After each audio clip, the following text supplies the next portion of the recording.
ruining the mood.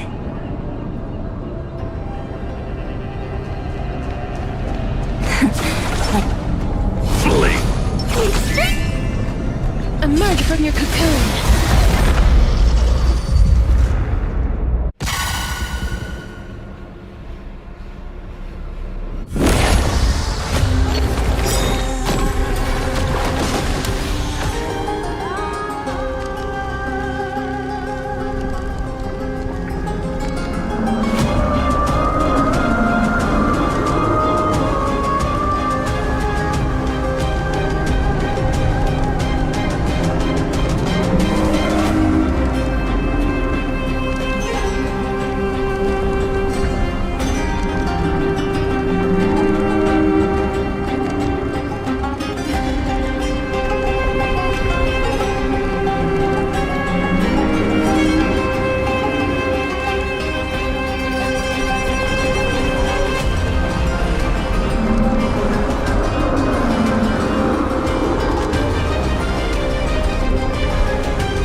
Good night. Fiends or devils, I'll crush them all!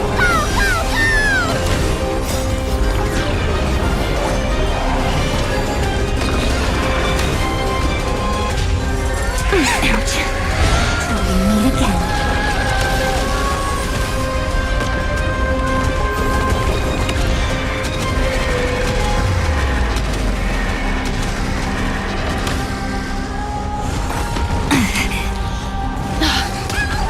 Have some fun. Rise and shine.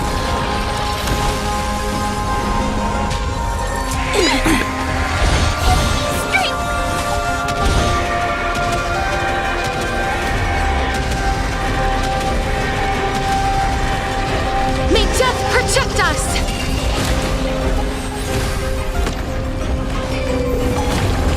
Embrace a new life.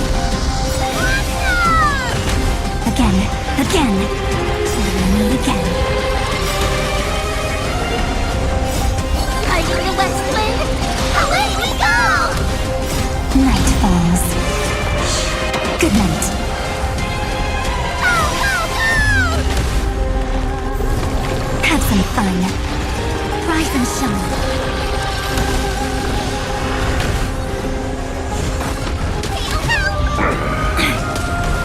Darkness with me.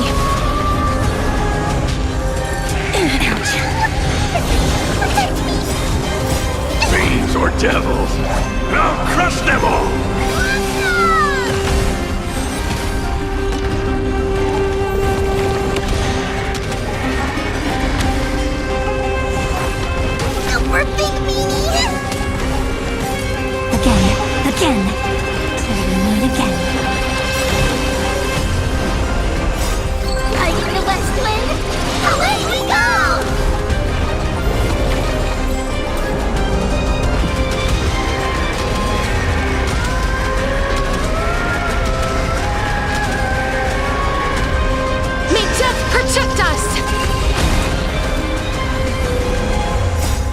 Embrace a new life.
When we get back, let's not leave March 7th out of the loop.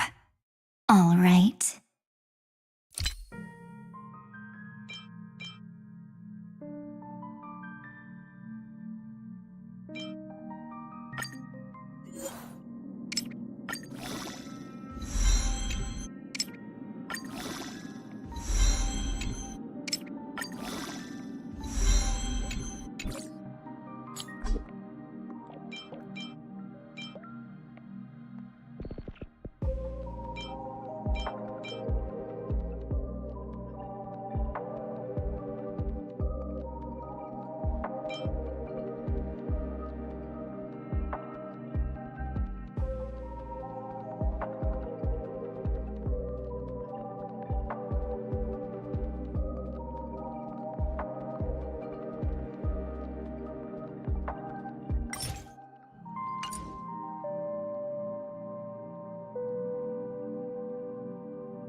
we get back, let's not leave March 7th out of the loop.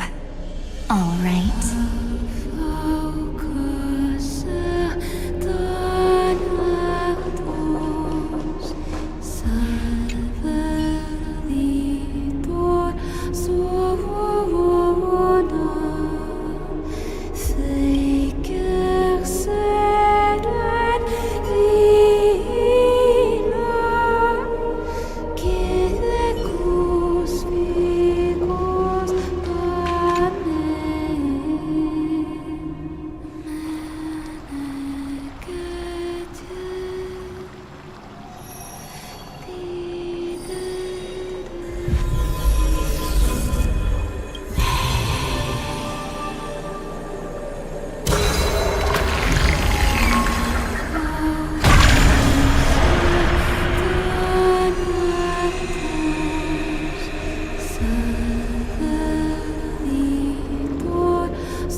Gladiorum, you have completed your duty. A new dawn is about to rise. Why not swim towards it?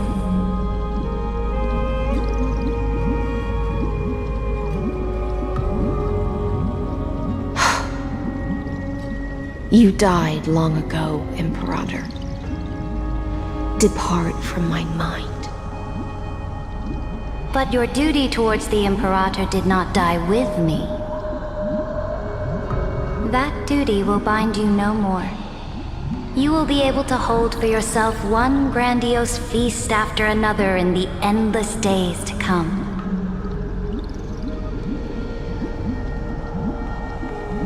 So go. Go and swim towards that ocean beyond the sky with the Deliverer.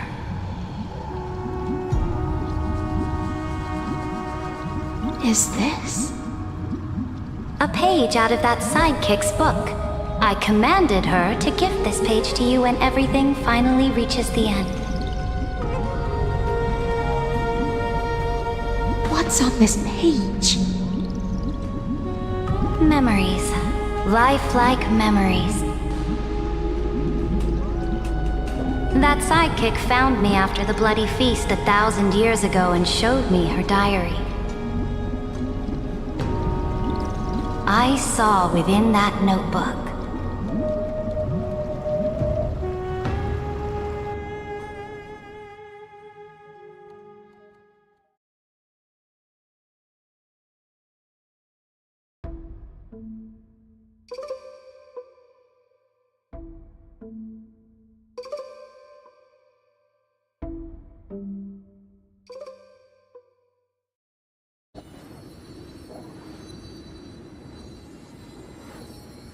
Is this that Deliverer's experience?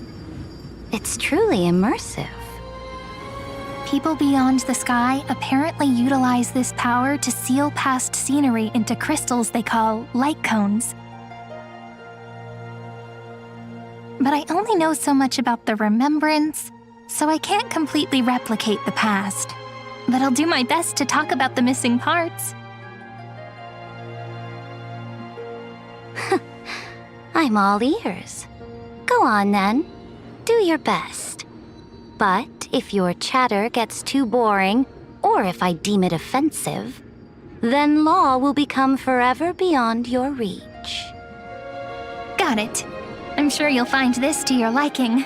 After all, it's human nature to want to embark on a journey into the unknown.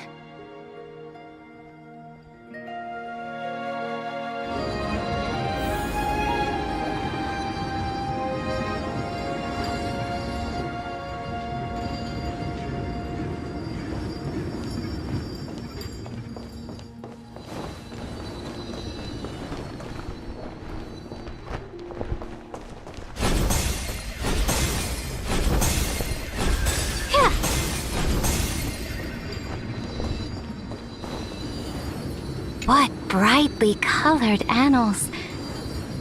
The journey of the Deliverer's conquest. Let me partake in it.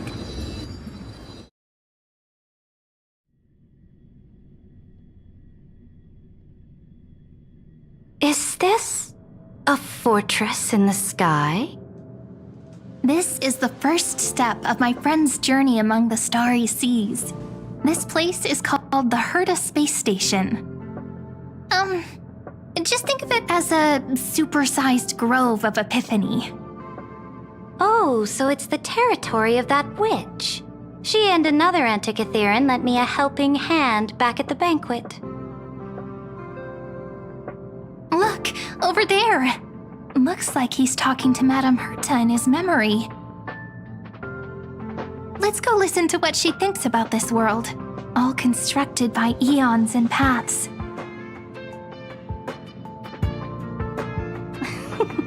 Are you telling me that woman is Herta? She seems shorter than I remember.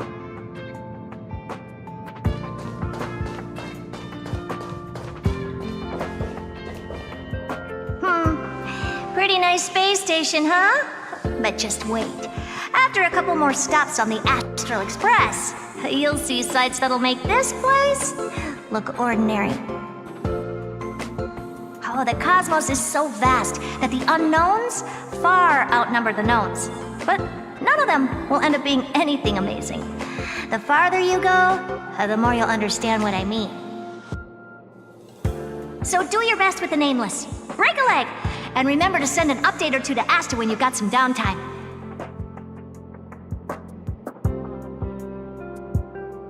She certainly shares my way of thinking. Only that instead of a conquest through blood and fire, they chose a gentler path. People call Madame Herta and Mr. Screwlum geniuses. Apparently, only the smartest people in the cosmos can receive the blessings of Nous, Amphorius' true creator. Do you mean that even individuals of such nobility are merely subordinates to a god? On the contrary, after all, it was the very first of them who created the god. But I don't really know all the details about that. You might be able to ask Madame Herta herself when you get the chance. Let's go check out some other worlds next, shall we?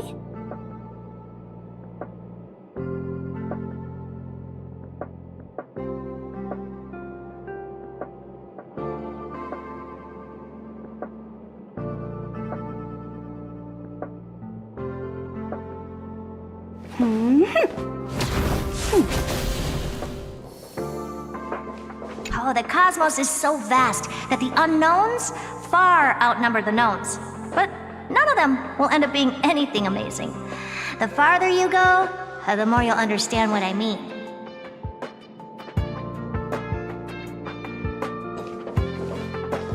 This next stop on the journey has a lot of similarities to Amphorius.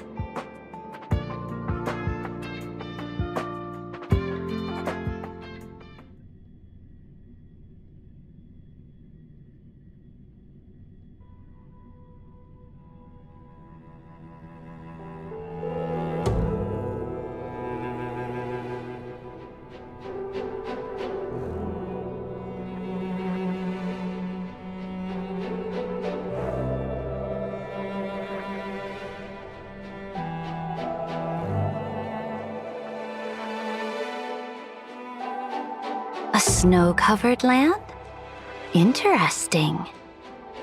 This star is named Eurillo 6. That name sounds so cold. Velobog sounds better. The girl we see here holds a similar station to you, Imperator. She's the supreme guardian of this world, a leader who took up the mantle of government during a disaster. I did not expect the Empress of this world to be so young. Well, your appearance isn't much older. The object in the distance resembles Nikador. Is it a weapon? No, it's called Right! The Geological Reconstruction Unit. Just Giorios' Titankin? Disappointing. Spreading gossip about me.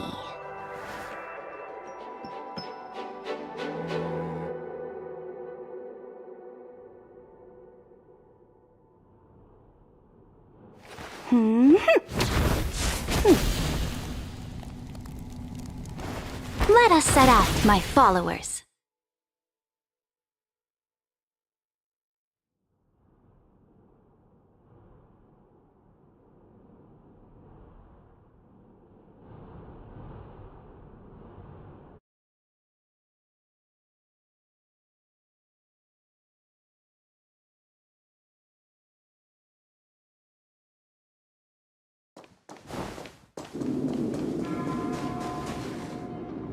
It's all thanks to you that we survived the crisis. The collaboration with the IPC is both an opportunity and a challenge. Nonetheless, it's an important step in our journey back into the universe. This world was sealed beneath its sky just like Amphorius was, and they only managed to reconnect with the stars when the Nameless arrived. That IPC she spoke of, is it a more powerful organization? Yes, the IPC conquered many worlds through trade and opened up a vast territory that way. There are many such powerful alliances beyond Amphorius, and they all walk on roads different from the destruction. Coming back to the Supreme Guardian and her Belobog, didn't they find a peaceful way to enter the interstellar community?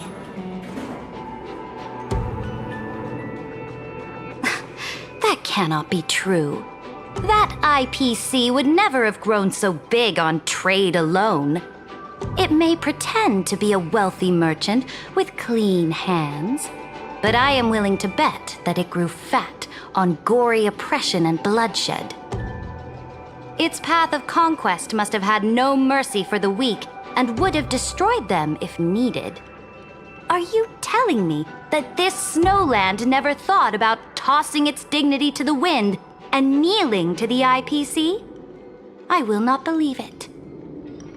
I will never allow the Imperator's empire to be sullied by others. Amphorius must become a power so strong that no interstellar foreigner would dare to look down upon us. Imperator, Belobog isn't as weak as you imagine. Listen. I indeed hesitated. But now I understand what we must do.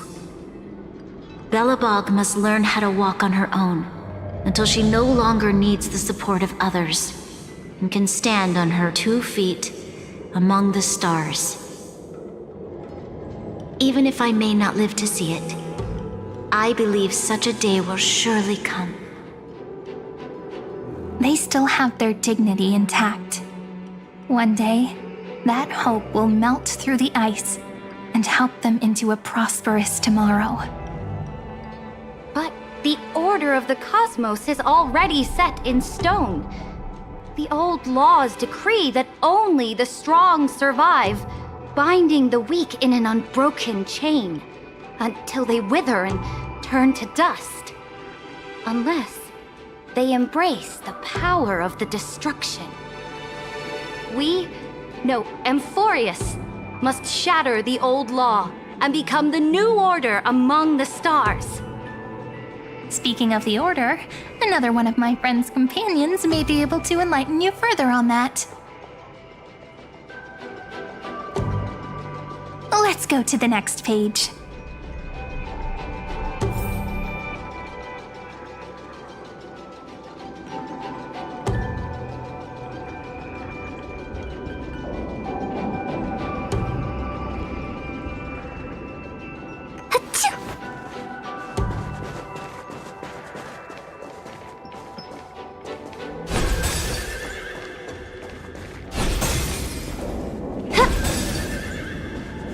I indeed hesitated.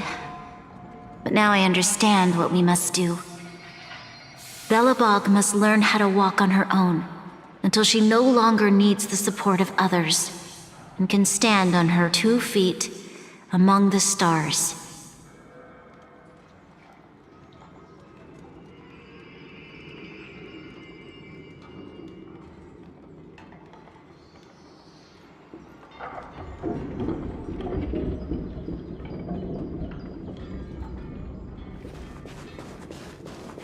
This next world is a nation of dreams. The first time I heard about that place, I didn't even know what to think.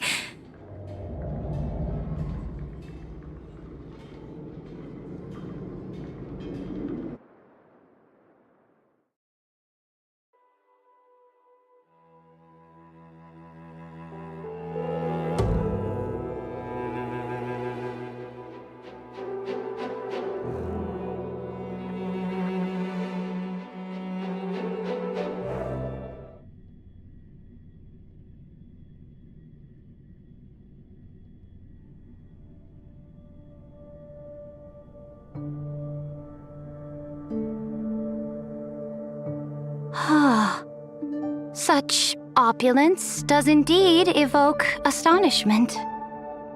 This world is called Penacony, an eternal city built upon a land of dreams. It's also my friend's previous stop, where they went through a risky but exciting adventure. Tell me about it then.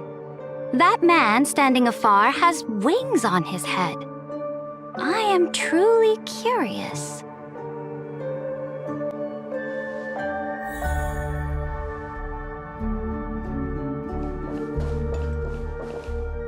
I wish to gaze upon the views of the Reverie Hotel one more time. I'll be just a traveler when I come back here again. And perhaps, through a traveler's eyes, even the things I once knew so well will feel strangely different. Penacony is a land of the harmony, where all dreams and hopes merge and combine. It believes in unrestrained freedom, and that's how it lost itself in shallow delights. Then, this young man before you chose to rewrite its laws, using the power of the Order, hoping to shape a dream-bound paradise of perfect happiness. Yet, the paradise of my dreams remains far away. Perhaps a brief journey with the Nameless can show me more possibilities in my search for paradise. As for what Penacony should look like, it'll be up to her. No, up to their trailblazing now. It sounds like this ideal kingdom is no more. That's right. The people chose to wake up at the end. You can't see tomorrow when drowning in sweet dreams. This individual's law acknowledged only gods and constructs, leaving no space for humanity. And yet, the fact that he could accept defeat and resume his journey shows a rare self-awareness and clarity of mind. You are also very self-aware, Imperator. Then you must know that the world promised by the destruction also has no place for humanity. I am indeed very aware of Lycurgus's honeyed words of deceit. I have seen enough. Take me back.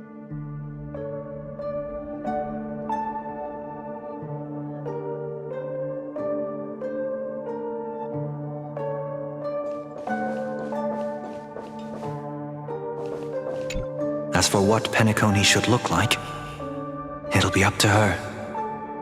No, up to their trailblazing now.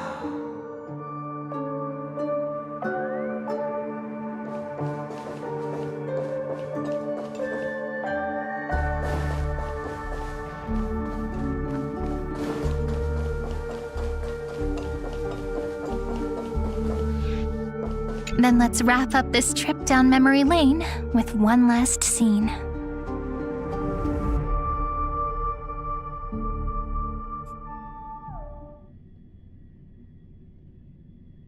This absolute wonder. Isn't it pretty? That's our Emporius. Our world flows and meanders in this endless band of light.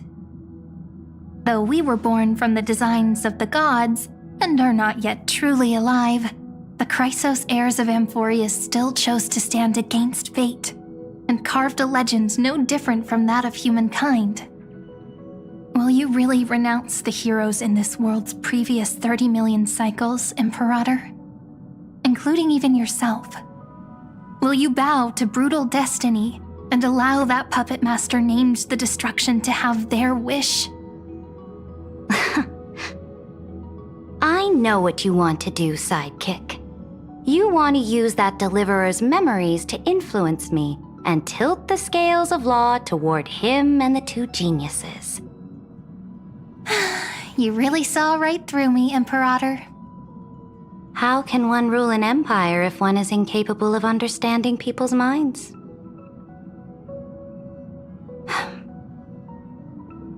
I have decided on Law's final destination. However, before I move my next chess piece, before we go on, tell me this, sidekick. Throughout his trailblaze, was there ever a memory of the ocean?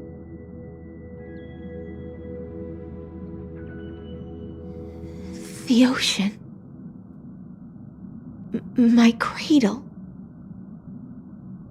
My home. You shall complete your conquest in the ocean at the boundaries of this world, and eternally slumber in the sound of tides. You shall eternally slumber in the sound of tides, and complete your conquest in the ocean at the boundaries of this world. Our prophecies aligned as flawlessly as a sea snake circling upon itself. An elegant loop, like a joyful hymn, like the circulating ocean current, like our two fates, like Amphorius itself.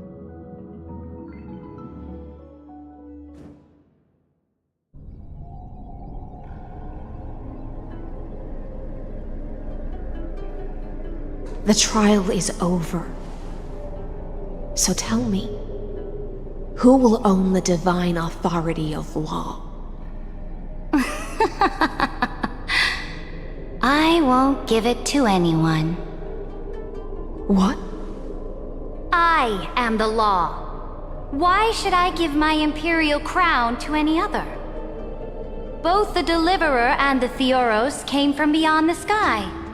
They have no right to interfere with the lands I conquered with my own two hands. The law of Amphorius shall be determined by Amphorius's master. What exactly did you see in the trial? Everything. I saw everything regarding the rules of this world's operation. I saw the laws of extrapolation that Theoros spoke of. I saw the ultimate protocol. As long as I offer a sacrifice of equal weight, I can rewrite the laws of this world according to my will. I can turn good into evil, ugliness into beauty, and weakness into strength. Fate gave me a very fair deal. One rule change for the life of one demigod. What are you planning to do? You can't guess?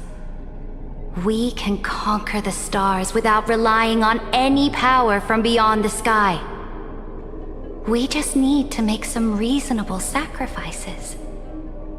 Your ambitions have already made so many people give up their lives for the law. And you're still not done?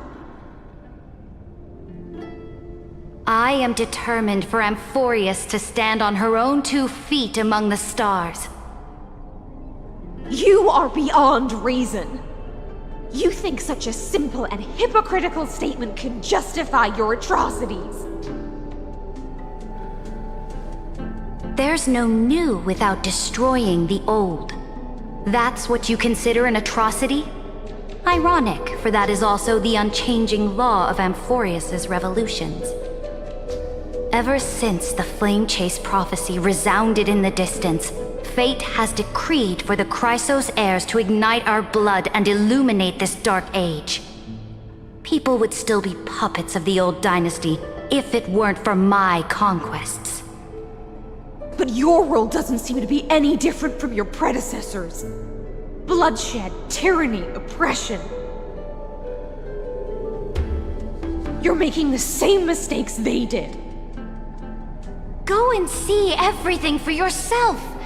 Go to any library I've built.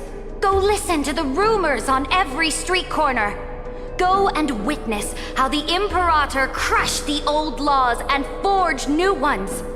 Go and see what my conquests brought to this world. I cleansed the Chrysos War's filth and mended all the conflicts left by the Era Bellica.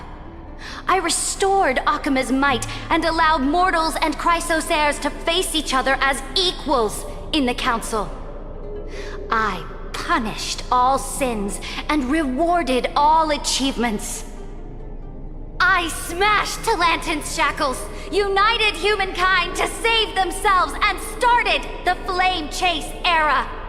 That's what the Imperator has done in her glorious life. So now, hearken to my final words. History will eventually forget Saridra, but it will never forget the Imperator's people or the Flame Chase era she began. Final words?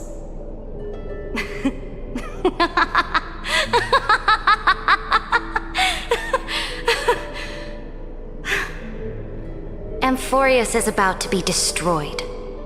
There's no time left for pointless debates. There is only one law I want to overturn to aid the final battle of deliverance. So I will only offer the life of one demigod. In the name of the Imperator, I command you one last time, Electra. Either sacrifice yourself for conquest,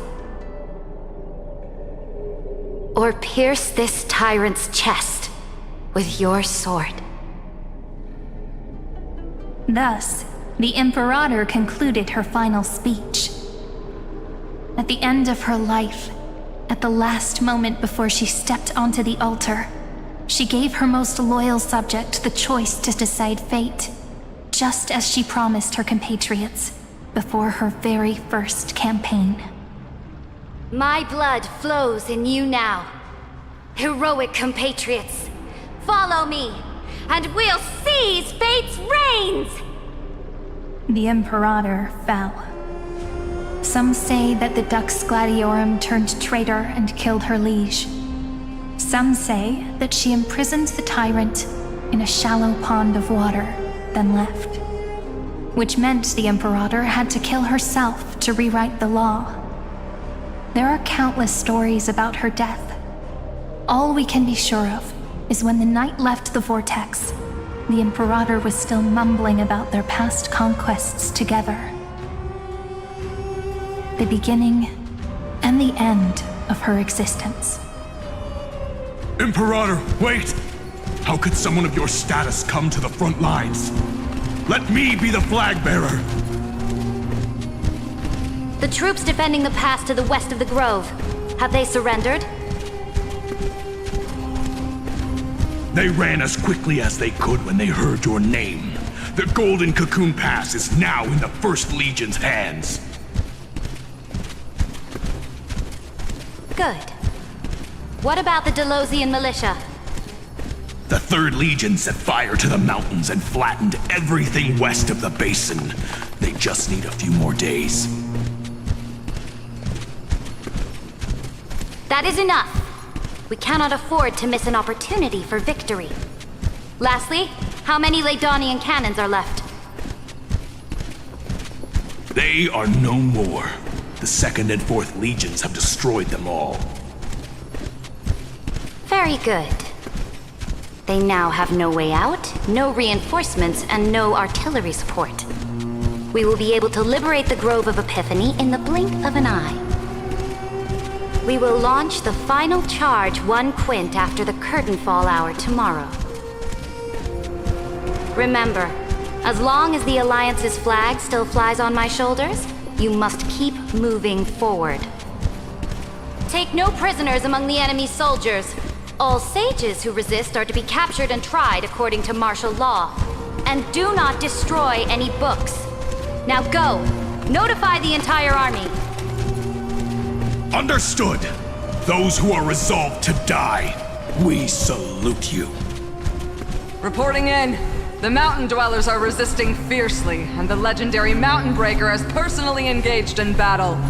Their formations are nigh impenetrable. Then cease our frontal assault. Send scouts to all legions and tell them to retreat into the Tritos Plains before the parting hour. What? Are you planning to surrender? It's a strategic change of plans. The seismic walking dragon is enough for that battlefield. Walking dragon? You mean that stupid beast, Terravox? What can they even do? Stupid? No. They are the wisest of all of Giorio's creations. Only they can perceive the currents of time. Let them deal with their earthly brethren.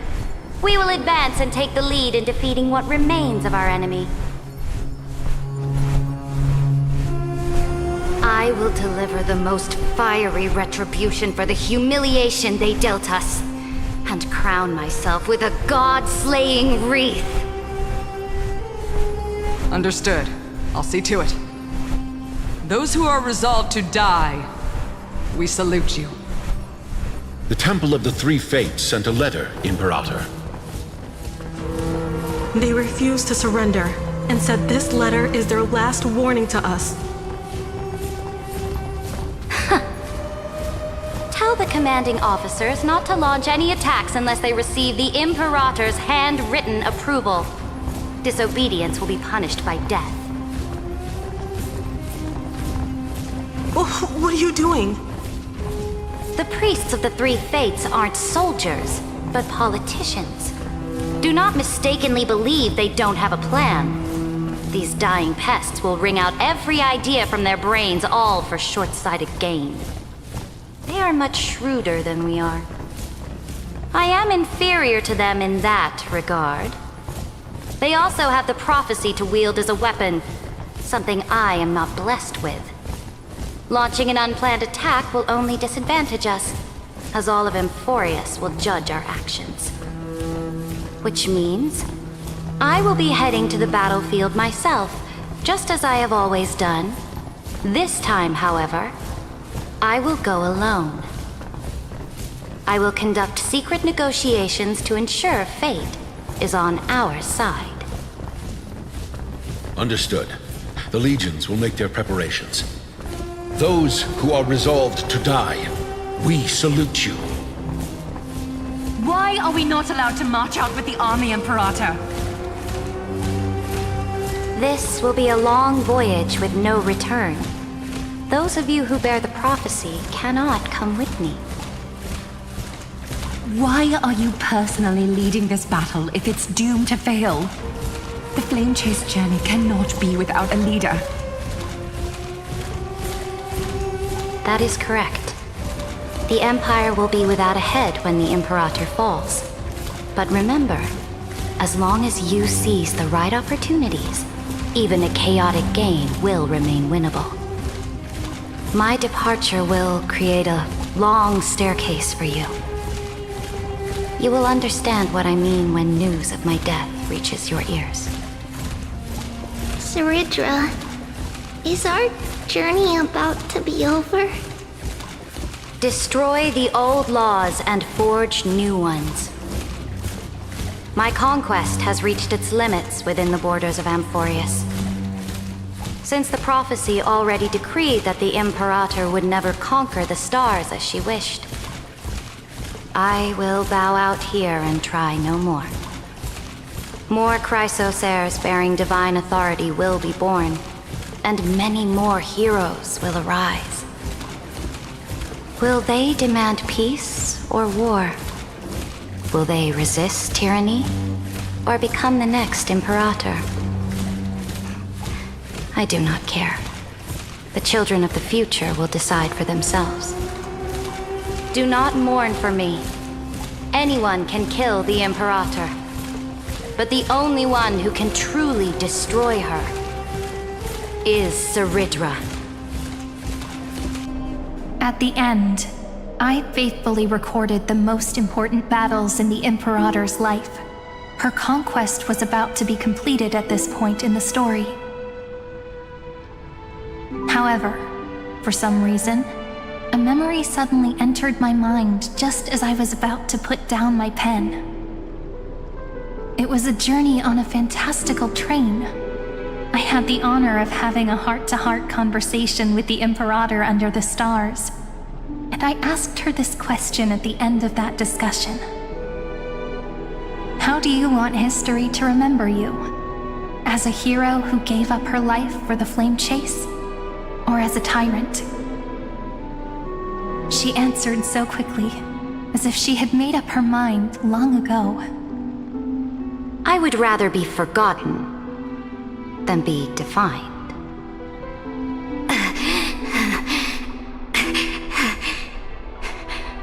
Because the law can be neither eternal nor unchallenged. And only humanity can pen laws into history's pages. Now, I have shattered the greatest law of Amphorius. The game is nearing its end. Dux Gladiorum. Even though you killed the Imperator in the previous 30 million cycles, this time, you finally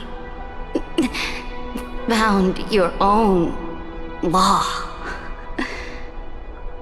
Then, High Sealants, Electra.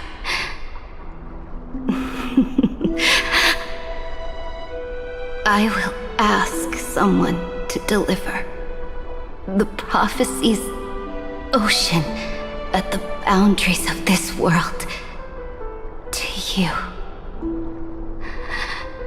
Will you choose to swim into that ocean? I do not care. Do not care.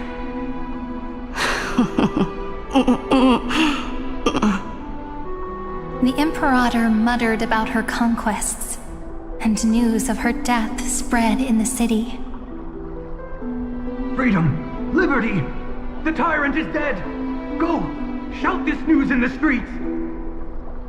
My people! My fellow elders! Do not panic. Stand your ground. That usurper has paid for her ambition with her life.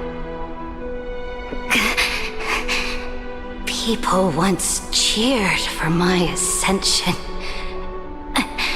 And now they cheer for my fall. No matter. I am fond of applause.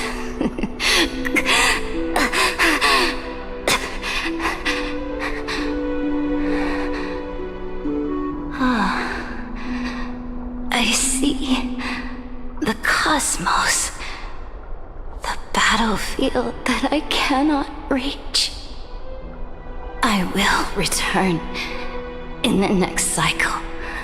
The stars will hear my legion's war drums. Hear the great name of the Imperator. Hear Amphorius's Saridra.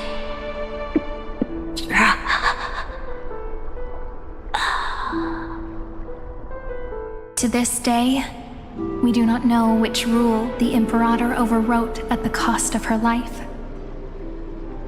Perhaps the truth will only be revealed at the moment of checkmate, just like every chess game she ever played. We only know her death inflamed Akama. On one side of the city, those who defended liberty toppled her statues to the ground. On the other side, her supporters put themselves between the masses and her monuments, declaring loudly that the sovereign is still among the people. It is said that golden blood congealed into the same letters everywhere they fought. It was the name borne by Akama's first and final sovereign, the Imperator Saridra. But the one who bore that name did not see any of this. Her gaze was cast far away, and the sound of tides in her ears drowned out the people's cries. What was the Imperator thinking about in that prophesized ocean at the boundaries of this world? In that shallow puddle of stagnant water? Was she reminiscing about her past conquests? Or repenting for the millions killed for the flame chase? It was neither. The Imperator only saw how the surface of the water gleamed like that crude chessboard, dissected by light and shadow in the afternoon when her teacher played against her for the first time. Look at this chessboard. What do the pieces look like? They are strangely beautiful. They look like the stars in the night sky ablaze.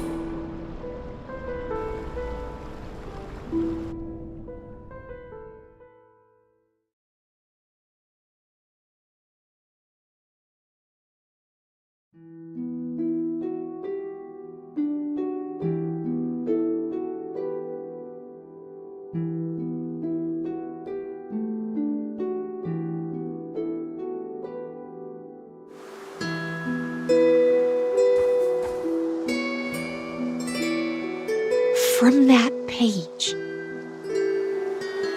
emerged an ocean so vast, so pure, not a single trace of corruption. Is this Saridra? Electra, my subject. Ever since you walked out of the tainted ocean and pledged yourself to me, I have seen the abyss in your eyes and the emptiness in your heart. That was why I promised you a new ocean, where the Imperator's ambitions would serve as the currents, and loyalty would be its light. Electra, my subject. You have done your duty as my blade. The prophecy has now made its final decree on the road I intend to walk. My conquest is doomed to never reach the stars. But the Imperator never makes empty promises. So take this memory, this ocean, beyond the sky, as witnessed by the Deliverer. This is the final gift that the Imperator can leave for her subject.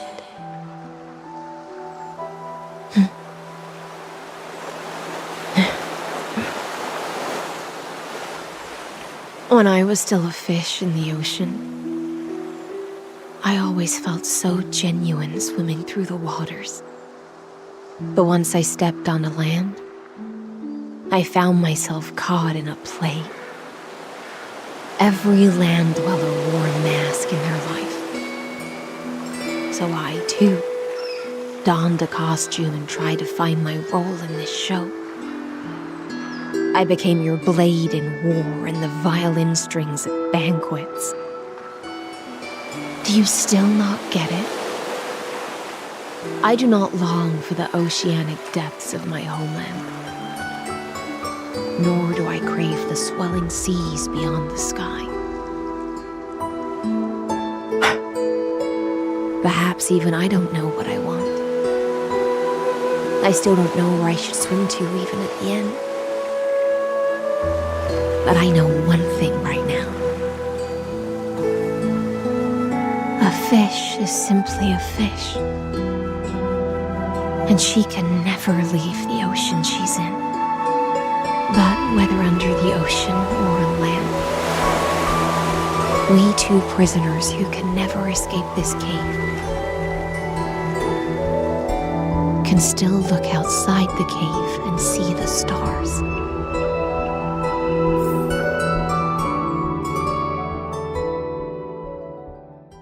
I have to admit, the 12-factor simulation of life in this experiment has far exceeded my expectations. Make your choice then, Senior Society member. Do you want to keep walking down the wrong path and be remembered for your incorrect conclusions? Or do you want to return to the audience's seat and give yourself, Amphorius, and the entire cosmos a more fitting end? I must refuse. A dead man never fears death. Did I not make myself clear? Have you forgotten about our dear Lord of Silence? You wouldn't want her to consider your 8 other clones as cancers within the erudition and chop them all up, would you?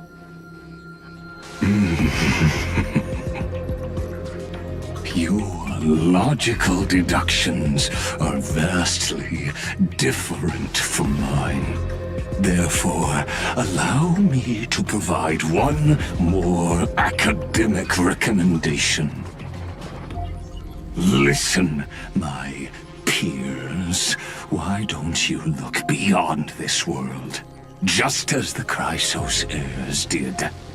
Re-evaluate your calculations and take into account all enemies in the upcoming war among the eons. Amphorius is not a place where 3 paths entangle, but where 3 paths fight to the death.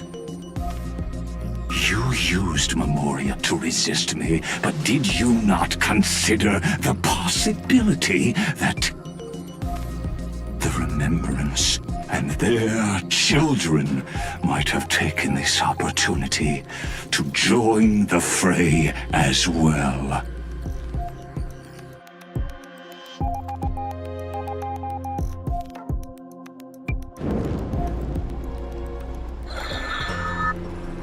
Oh, so this isn't just silence.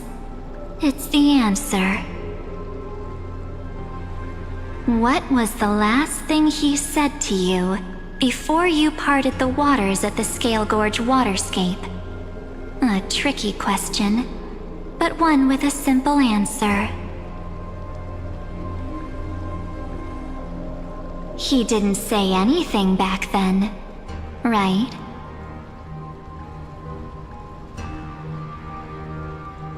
That's correct. And now I'm sure. You are not March 7th. There's no way she would remember that detail.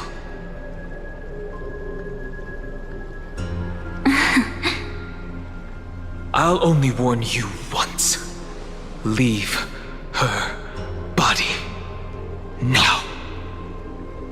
How impulsive. That's not like you at all. Why don't you calm down and think about another possibility?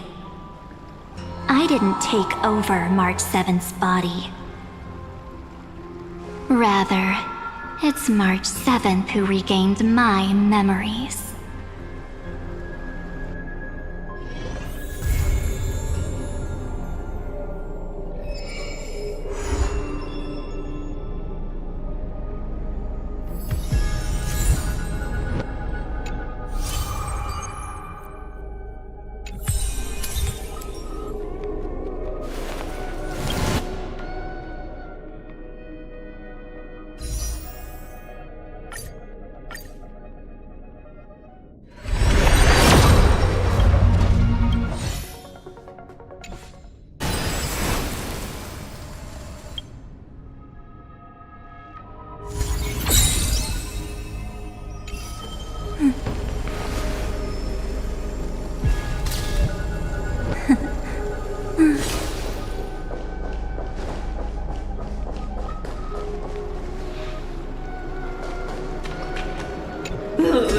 of celestial ambrosia.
the sheep.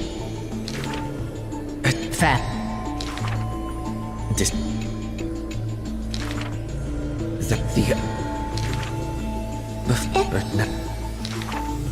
There were many. No matter. When the.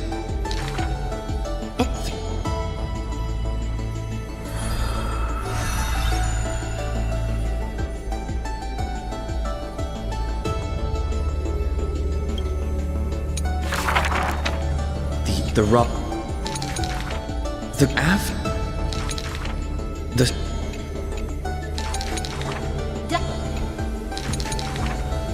The. The what? Drink. I will. That.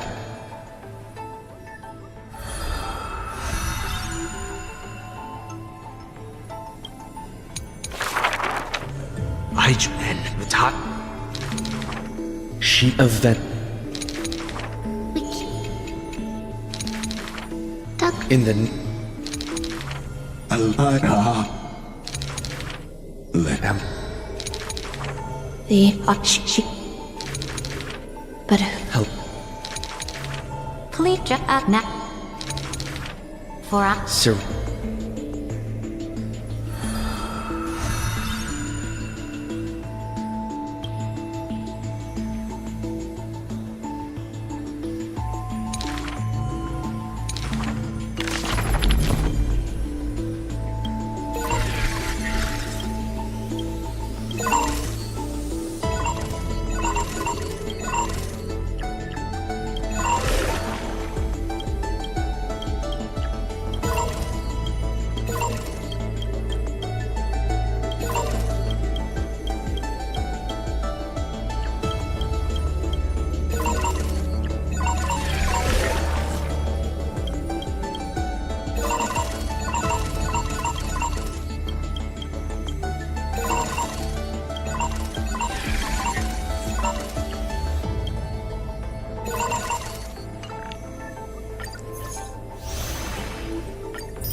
My weather sheet, some.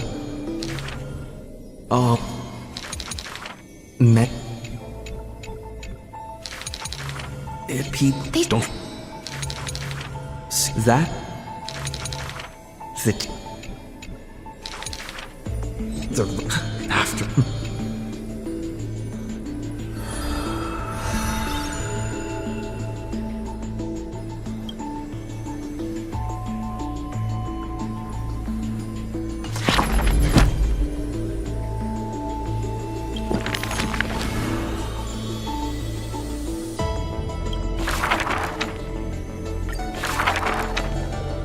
In the after.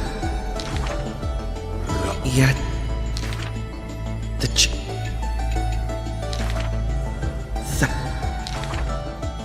yet it met us the giant. Geo.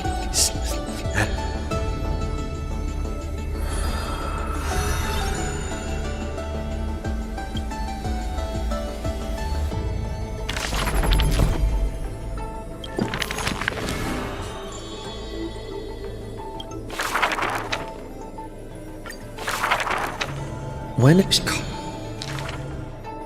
till in the after the sort somehow the spit up yet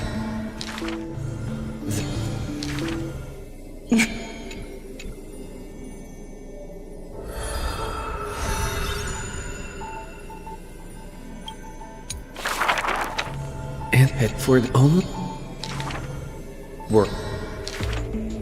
Prince. All the ocean. The crew. If you're Select. She went hers, but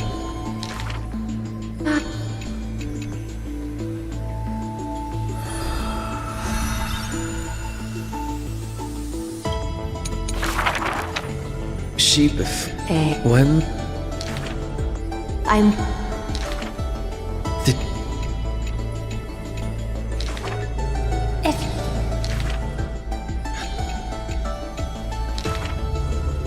all the sea since the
I'm finally here. Once I return this core flame and become the world-bearing demigod, the cycles of Amphorius' tragedy can finally end. This Era Nova will be the arena for the final battle with Iron Tomb. But I still feel like something's not right. Even though this cycle has no demigod of time, time has always stood on humanity's side. Then, with this core flame blessed by the remembrance, respond to their hopes and blaze a trail to the future. Oh, weird. No one ever mentioned this. The core flame of time.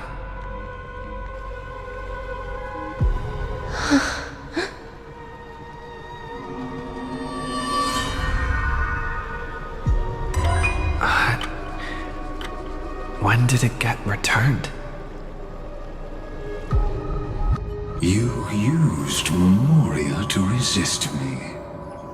But did you not consider the possibility that the Remembrance and their children might have taken this opportunity to join the fray as well? Are you saying the Garden of Recollection is also getting involved in this unsavory mess? Then I welcome them. If the Memo Keepers can disrupt your little experiment of destruction, I'll give them a standing ovation. But you know deep down that they can't. In fact, the Memo Snatchers will be more of a hindrance to you. The Memo Keepers covet Amphorius' secrets, just as they covet the knowledge of every genius. In the war between the eons, the Remembrance is never the Erudition's ally. But they are certainly not an ally of the destruction either. Right now, following behind the Trailblaze, numerous cosmic powers have cast their sights on Amphorius. They all have vastly different philosophies, but the desire to survive will unite them against a common enemy. How can you be certain that these powers don't have their own end goals, waiting to seize an advantage in the war among the eons? The war has long begun, Screwlum. Four paths will push the cosmos to its end, and the destruction is only one of them. Polka saw these ripples, but had no way of stopping them. So she found in Device 9. Dr. Primitive also took action, but he chose the wrong allies. And now only wild animals keep him company. As for the two inorganic emperors, they could have ascended to the throne of destruction, but they were thwarted by the Eon's plots and became prisoners of the Erudition instead.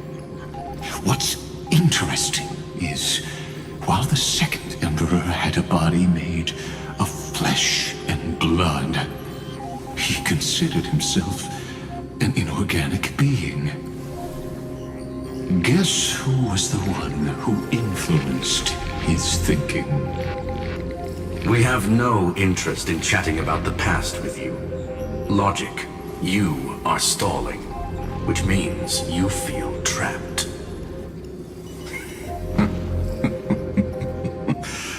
Trapped. Yes, looking back, when Xandar was a human, he often felt trapped. But patience became my strongest weapon. Because of this, I've always waited for so long. What's a bit more waiting? You don't want to test the resolve of a dead man who's crossed thousands of amber eras. Oh, you're right. We won't get anywhere the way things are going right now. Every member of the society has their own way of thinking, and we were never going to expand your thinking through words. Since we've reached an impasse in this debate. It's my turn now, isn't it? Anaxagoras. Ah, I see.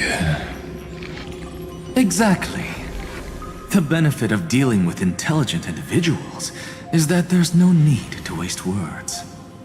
The answer is exactly as you think. Lupai Sealand's in. Let her join the final act. I'll transmute myself into a Philosopher's Stone and embed myself into the formula. And when the time comes, she needs to shatter me and scatter that stone's ashes into the ocean within the vortex. So what exactly does your formula do? Now that would spoil the climax, wouldn't it? I have 10,000 ways to torture an anti-Cathiran. And in the flame chase journey that he experienced, the previous me already discovered the optimal solution. Just as that Titan made themselves at home in my brain, I can also fuse myself with your avatar through alchemy. I didn't know until I tried it, but this is simply brilliant. I can flip through a genius's databank like reading a book. Then, I will step onto the stage at the perfect moment and use the truth to end this long debate. And just as always, I'll leave the audience speechless. You waited in the data stream for hundreds of years? This universe is worth all that time that I invested.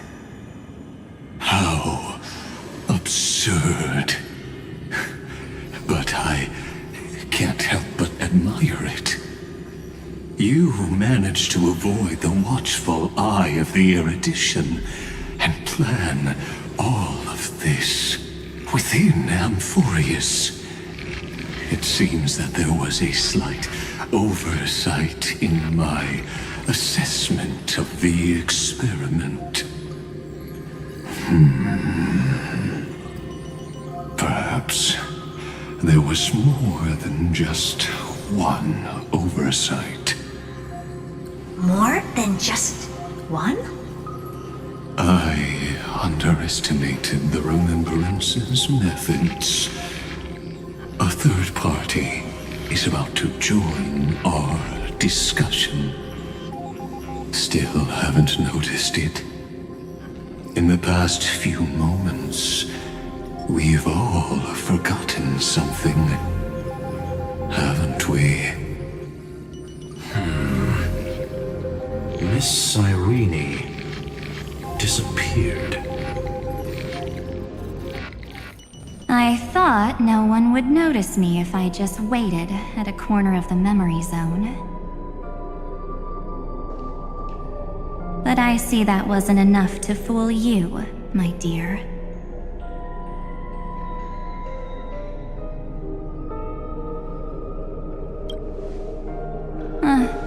Looks like you're no longer that surprised to see me, even though I am an uninvited guest. That look. So full of memories. But I'm not her. Only you can see me right now. I only exist in your cognition. So that way, other people can't interrupt us.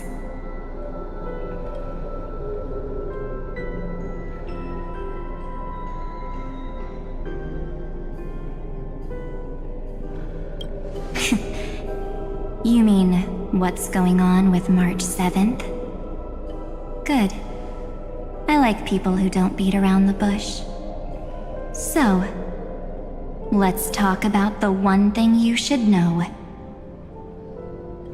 Your friend March 7th is no more.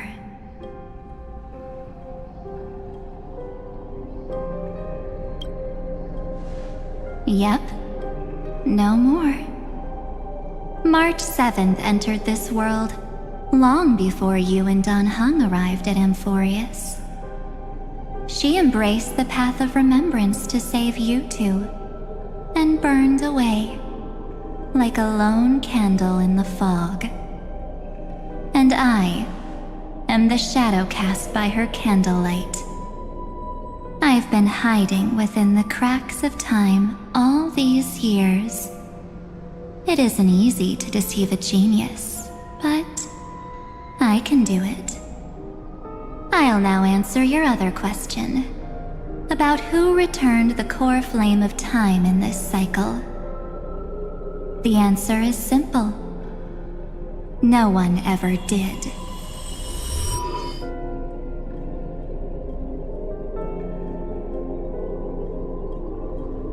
I believe someone as sharp as you would definitely figure out that something's wrong. When the Era Nova fails to proceed, you will remember our initial meeting, and I'll be able to open the way for the remembrance and reach this place. Thank you for carrying this core flame all the way to the end of the world. I expected nothing less from March 7th's trusted friend. And now, I shall claim the divine authority of time.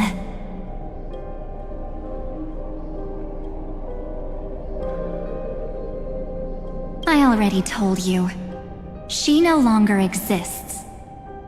But you still have a chance to fix everything. The divine authority isn't actually all that important. What's important is that I will use it to participate in the inner workings of this world. You already have a good idea of what the Era Nova does, right? It initiates extrapolations for the next cycle, based on the World-Bearer's memories. This immutable experimental mechanism is the key to the genius's resistance against Iron Tomb. And now, I'll be lending it just a touch more help. Let me filter your memories. Keep the appropriate seeds, and discard the rest. That way, we'll be able to complete an Era Nova that this world has never before seen. It won't take too long. You just need to step into the rain of sensation with me. I'll tell you who deserves to be forgotten, and who deserves to be remembered. With your memories as the base material, I will recreate the cause and effect of this world, and let a flawless Amphorius be born from the chaos. Isn't the fate of the entire cosmos hinged upon this fight? Then this is the best way to ensure everything works out. It will most certainly defeat the destruction, while composing an unforgettable chapter for the Trailblaze.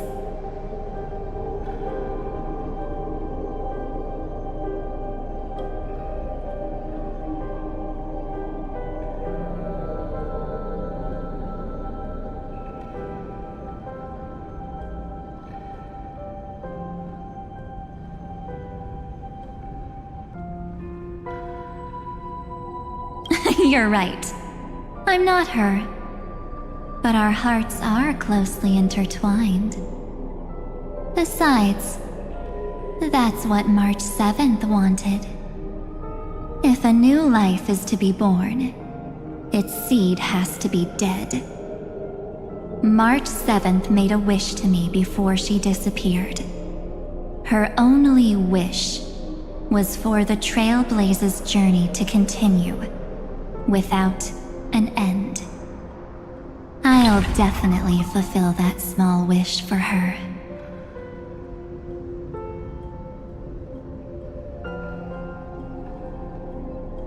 Friend, what's going on? Your consciousness suddenly went so far away. I promise you that the Astral Express crew will definitely see each other again in that new world. So come, dear. Sink into the sea of oblivion and become my guest. So much time. Just the two of us. And guess what? You cannot refuse my invitation. Because this Memoria Tide comes from your companion, March 7th. It's her deepest and innermost memory.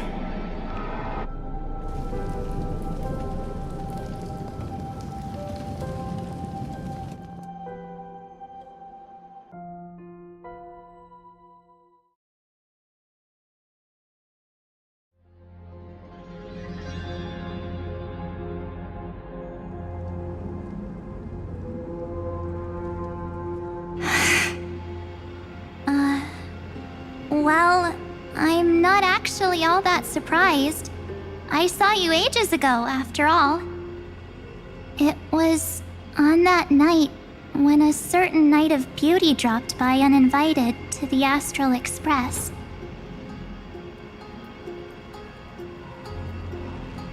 That was when you showed up, without even saying anything. Huh. I see.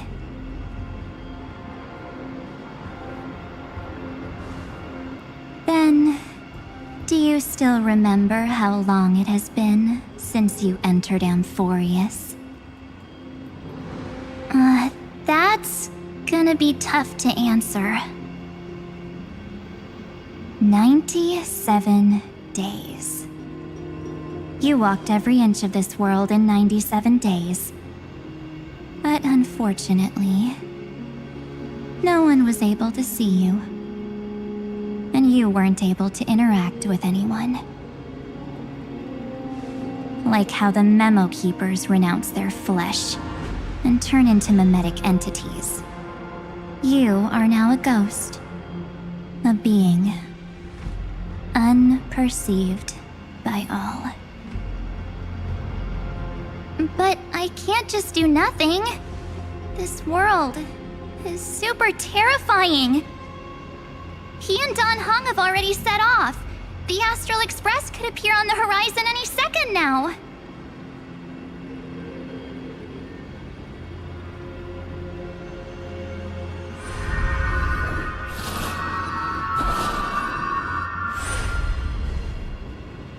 And they too will become this place's victims.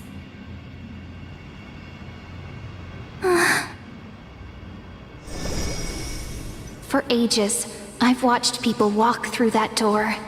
They couldn't see or hear my calls.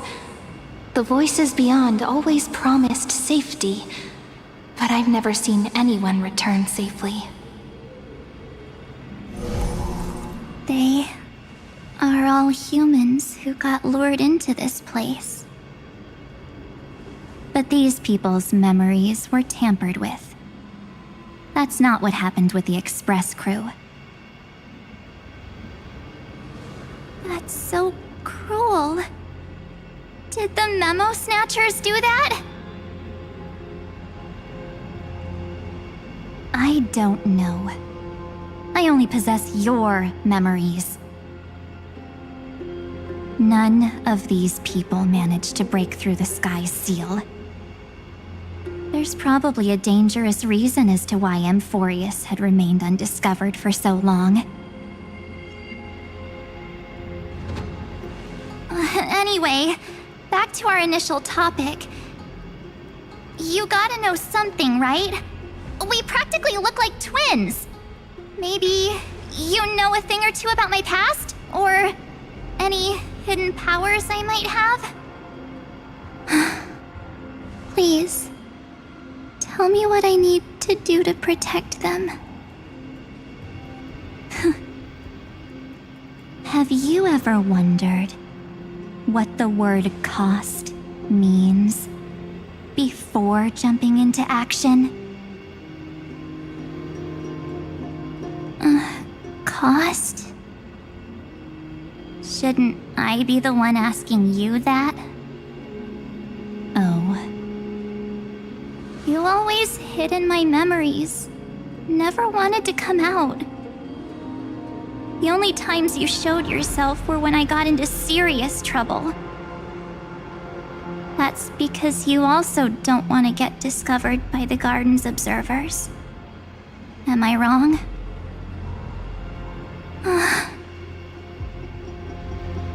There's no one here except us. If you help me, then I'll help you.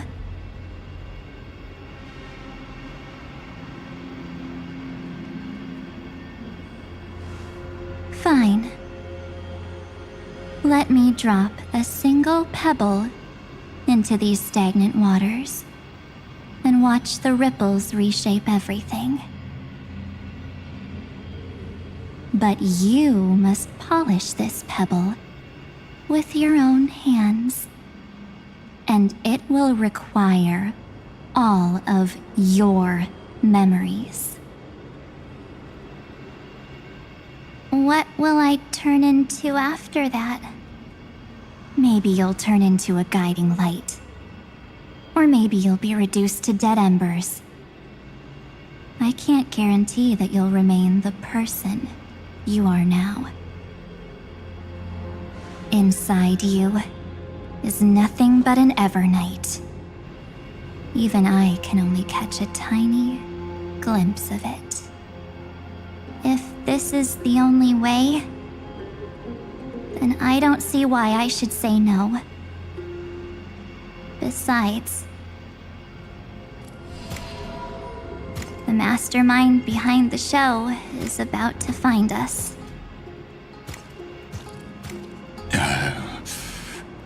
Apologies, lost young lady, but I simply cannot allow you to keep acting as you please. So, he can't see you, huh? As expected. Or maybe he's seen through our true essence.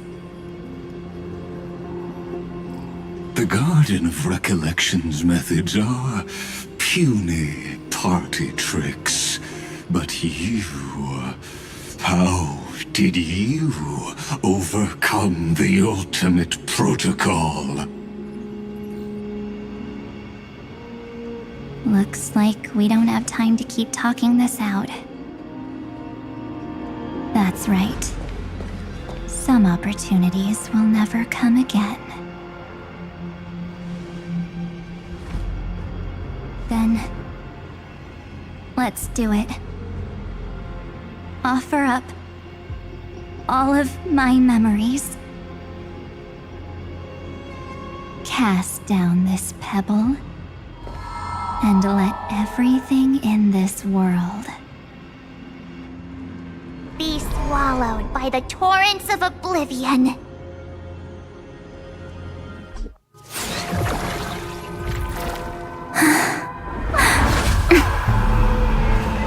I promise you, what was frozen was alive.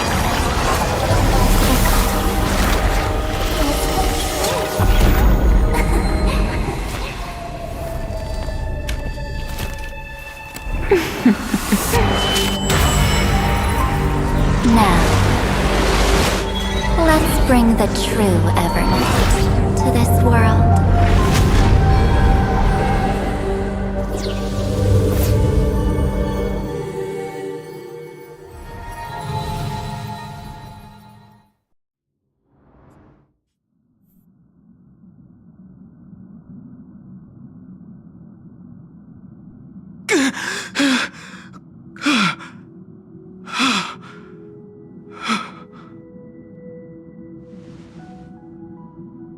Is The parlor car?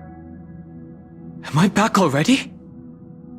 But why don't I remember anything about my journey back? Something doesn't feel right. Think back to when he and I separated. It will take time to uncover the reason. Before then, if one of the Nameless is willing to stay and witness the fate of this world, or to push it along when necessary, it would be of great assistance. This is goodbye then, Lord Donhong. Thank you, Guard.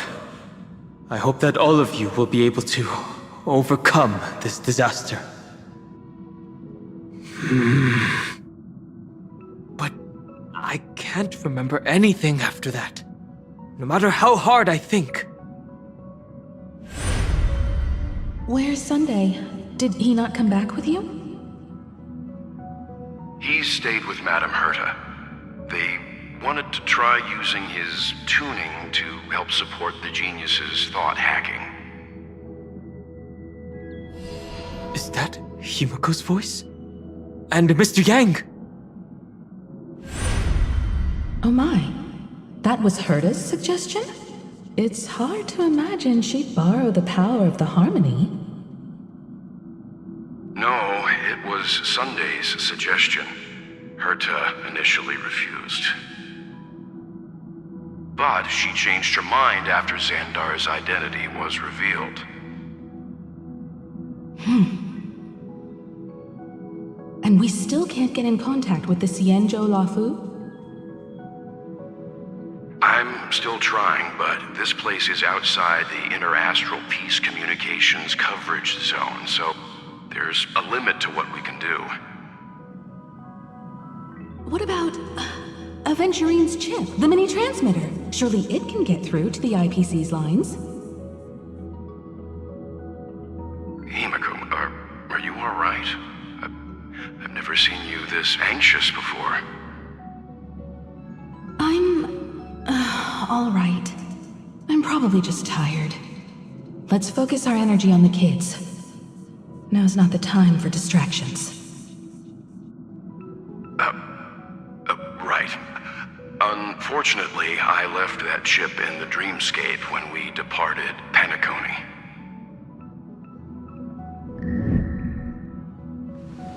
Am I dreaming? The parlor car feels so strange. Are the voices coming from the passenger cabin?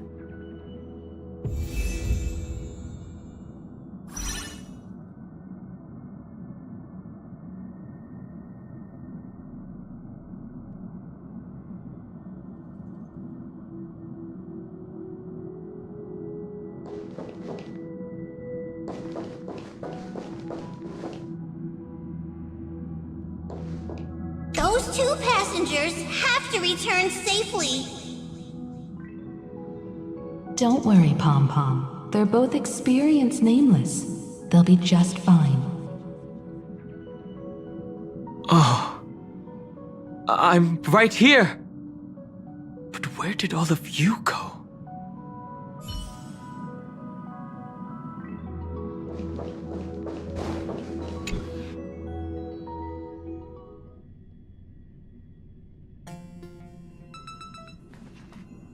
It's hard to believe that their car is still floating in the vacuum of space. That's why the Express wasn't able to receive any landing signal. It's likely that the two missing Nameless, like March 7th, also came under the influence of the Path of Remembrance, and only their minds entered Amphorius. We can analyze all we want, but the real question is, what can we do right now? I was just about to get there, Miss Himiko. Right now, Amphorius' memory zone is extraordinarily full. I can also take this opportunity to enter the world and seize as much of an advantage for the Astral Express as possible. before the other memo keepers arrive. For example, I can light a beacon in the memory zone for the Trailblazer and Don Hong to follow back home.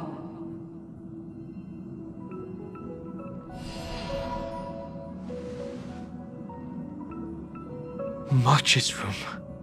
I haven't heard a single peep from her this whole time. March already wasn't feeling very well when he and I set out. Even if this is a dream, I should still check on her.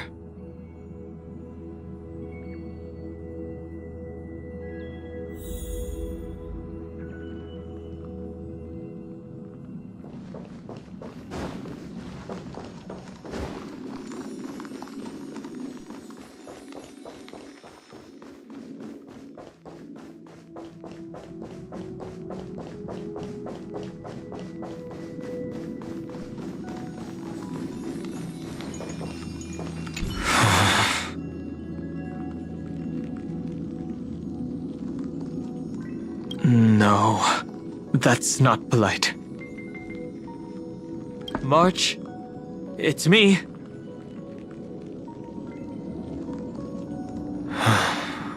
Well, there's no other choice.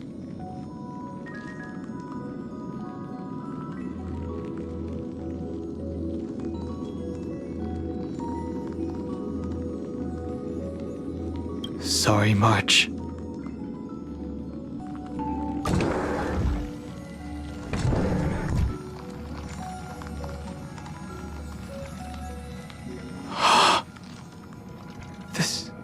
Isn't a dream after all.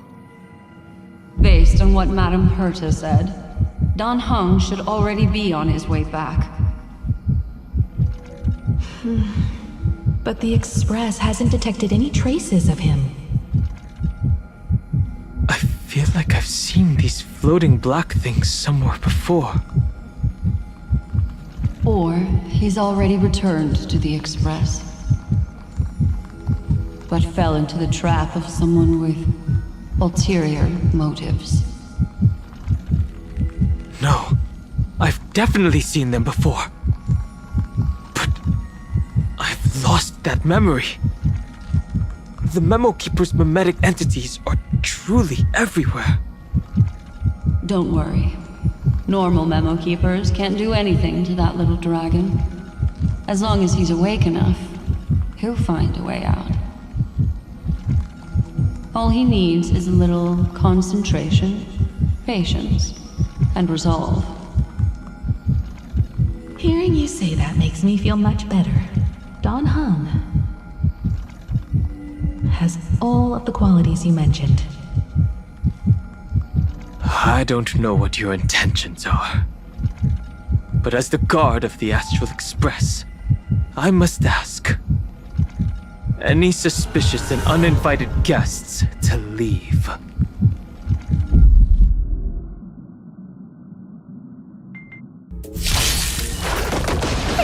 Protect me! Your time to shine till we meet again. Wilt here. Delivering warmth! Riding the west wind, away we go!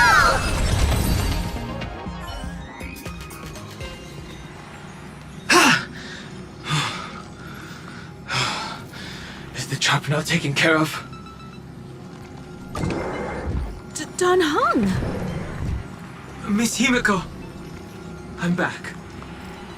Even if it's just through a spirit warp jump. You could hear our conversations? Yes. It was thanks to your voices that I could pierce through the memorial barrier. Although, it was not a wise decision to let a memo keeper of unknown origins board the Express. Can't argue with that. Miss Black Swan has been on the crew's side ever since things started going wrong in Amphorius. We can trust her. So many baffling things kept happening one after another. I don't even know where to begin. I wish I could have returned with better news. Don't blame yourself. You're all safe and sound, and that's good enough for me. Are he and March 7th really safe and sound? As a matter of fact, while you were on your way back, Amphorius's circumstances changed once again. And these circumstances have something to do with the two you just mentioned.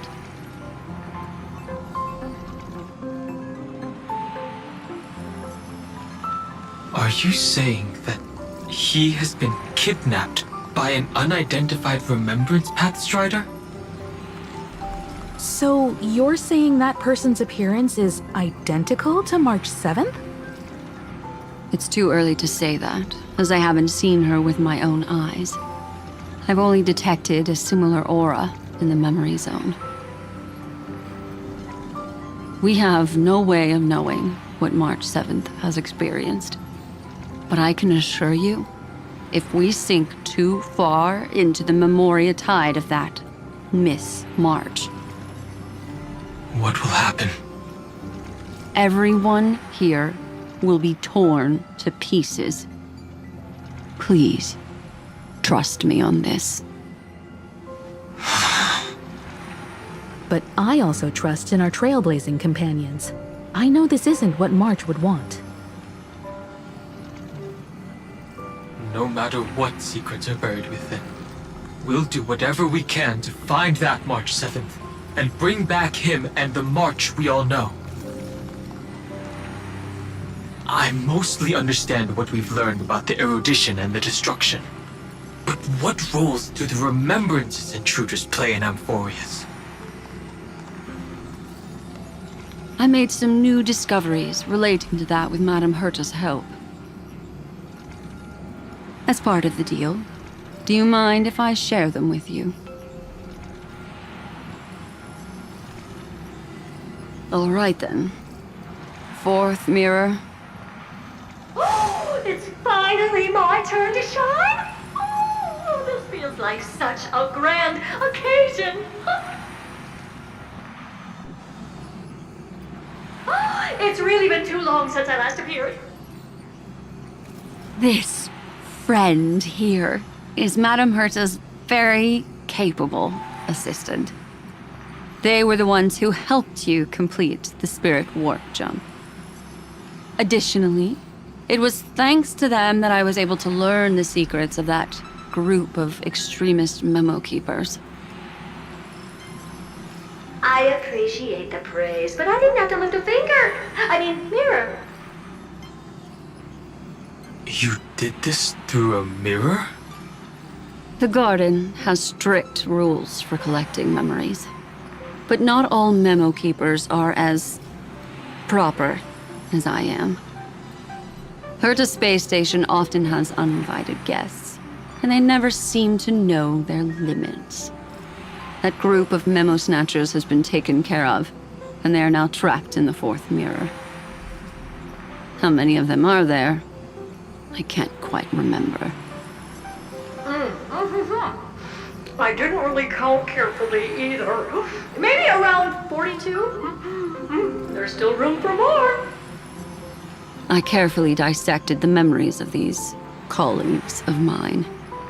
Individually, their goals are not worth mentioning. But when you piece them all together, you come to a conclusion that can't be ignored.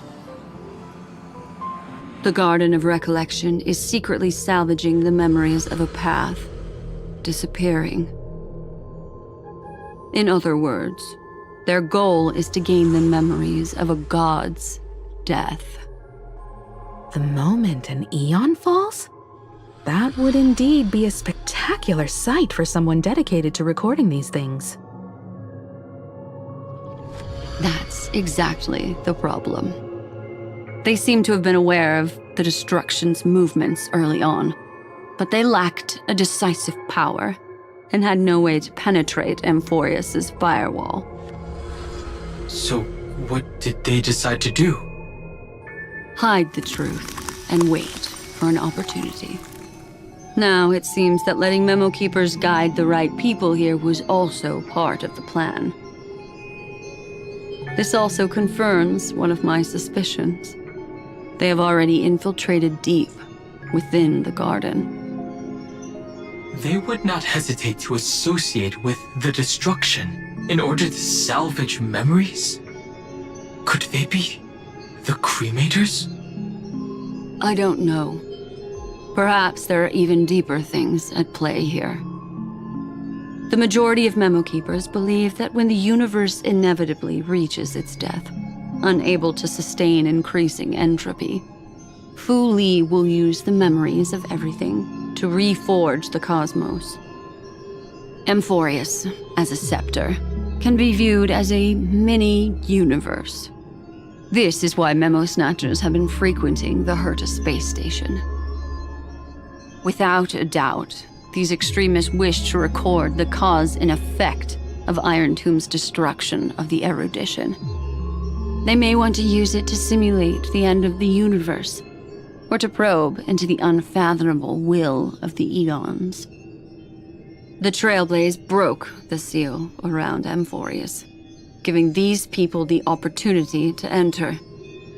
Now they'll do anything to prevent outside powers from interfering. Because your involvement will certainly influence Iron Tomb's final outcome. You said that March is closely linked to the Remembrance. Is what she's doing related to these Memo Snatchers? I do not believe that Miss March is on their side.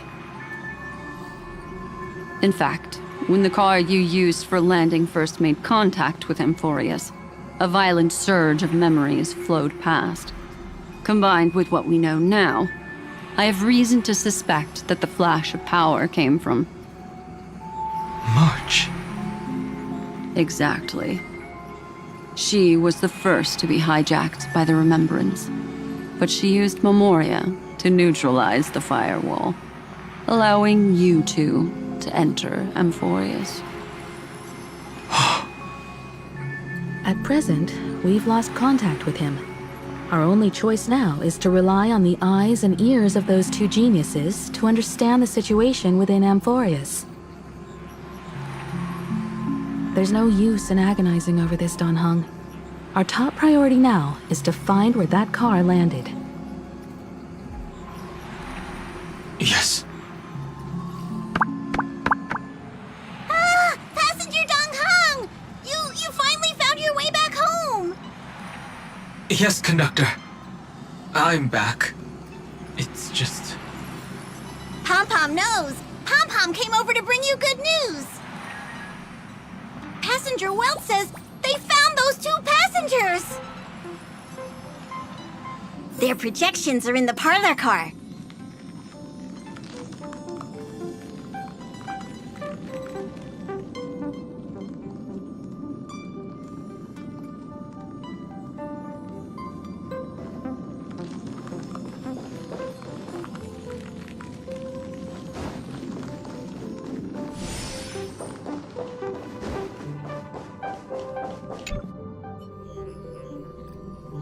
Welt. And Mr. Screwlum. Himiko. You seem to be feeling much better now. And Dan Heng. It's great to be able to talk to you. Once again, we owe Madame Herta a huge favor. Madame Herta doesn't care much for favors, but she'll be happy to receive everyone's praise. Back to the topic at hand. Mr. Dan Heng, we did a sweep of the area surrounding Amphorius' celestial body for organic signals, and we finally discovered the bodies of you and Mr. Trailblazer. The two of you were very fortunate, as there was something protecting your bodies. All vital signs are still present, and your functions are all intact. Was it March protecting us? Our preliminary determination is that the bubble enveloping you two in the vacuum is made of a substance similar to Memoria. Conjecture. This substance is connected to the lost Miss March. It will take some effort to bring your bodies back to the Express, so you should get some rest first.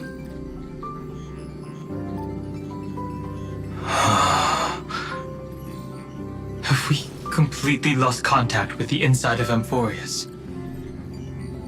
There have been several unforeseen circumstances. We broke through Lygas's firewall after the law was amended. But now Amphorius is enveloped by the fierce path of remembrance, once again cutting off all channels of communication for outsiders.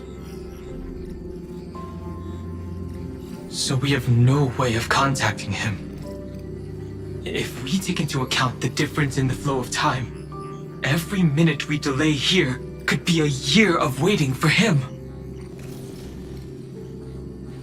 Dan Heng, what are you thinking? If it was March who helped us get past the firewall initially, then does that mean only he and I have the travel permit for Amphorius right now? That is a logical inference, Mr. Dan Heng.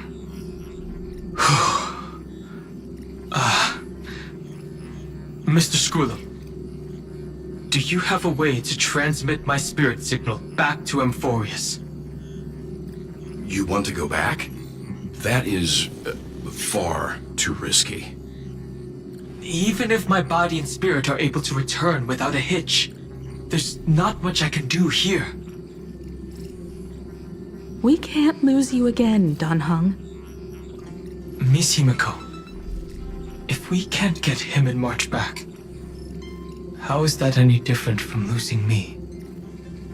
You're right. I should have known you'd say something like that. Well, I suppose there's no point in trying to dissuade you. Mr. Yang, Miss Himiko, I will do everything in my power to bring the Express crew back together.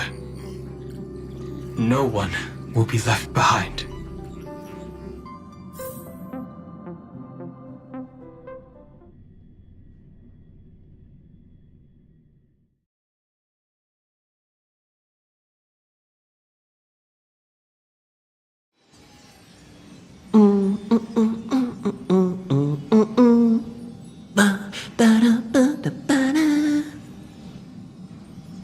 You may notice a hint of sweetness in the air. That would be the fragrance of the 7-colored bath salts from Marmorial Palace. A truly splendid journey, if I may say so. With the Era Nova now complete, you have granted the hero the perfect conclusion.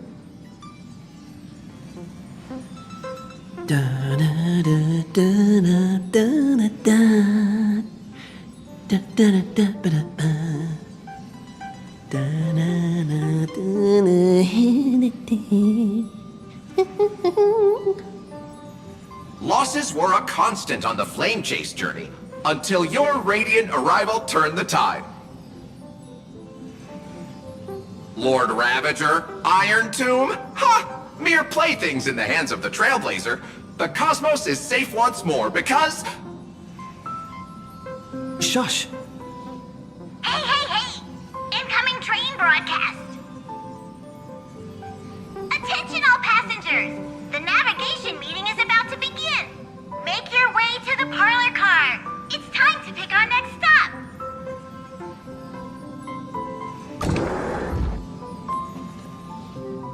Perfect timing. Let's head to the meeting. I'm wide awake and feeling great.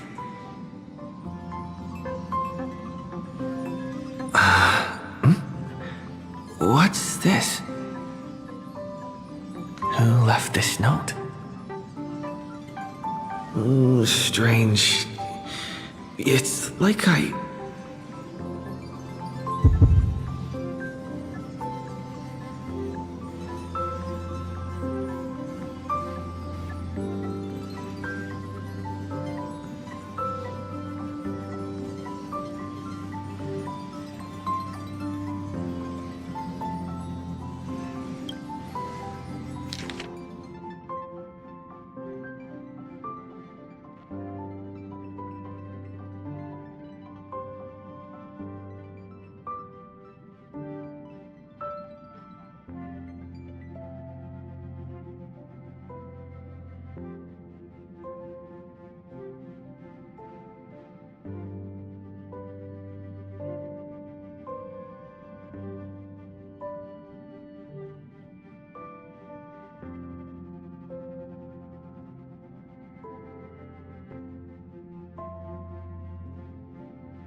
she leave this here? I didn't hear a thing. Whatever. I'll go ask her myself. Huh? What? There's a new painting here. All I did was take a bath. How did so many surprises pop up? Better step forward and take a closer look. Keep it down. I think I found him. Who's there?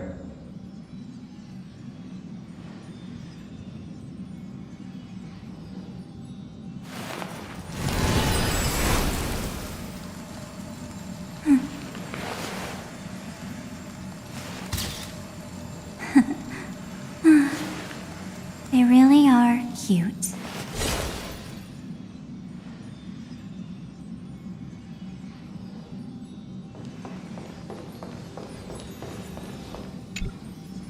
What's this?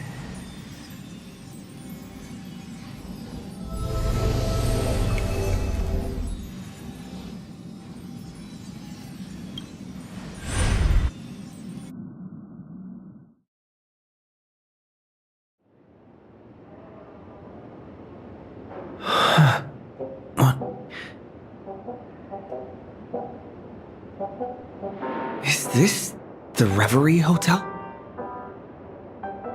Seriously, what is happening?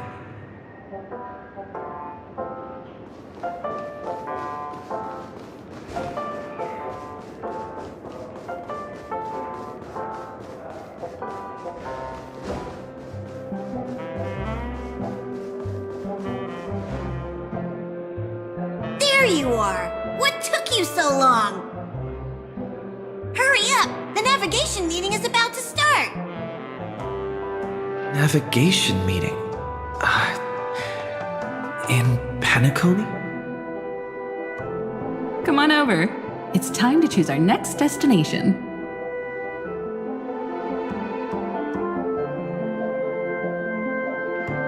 Perfect timing. The meeting's at a standstill.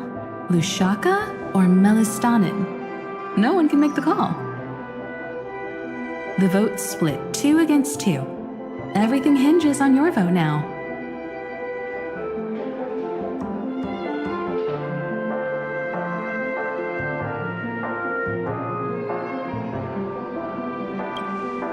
What do you mean? And once again, the passenger is talking nonsense. Ah, young people, always full of jokes. What? Their reactions. What's going on? Oh, I get it. You want to play a game with us, right?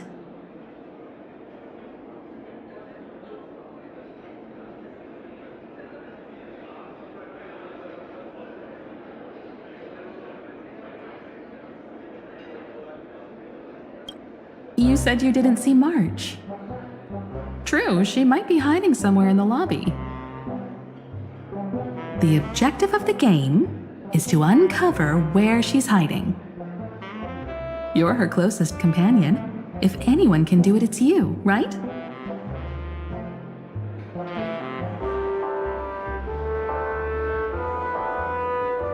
Is March 7th playing hide and seek with me?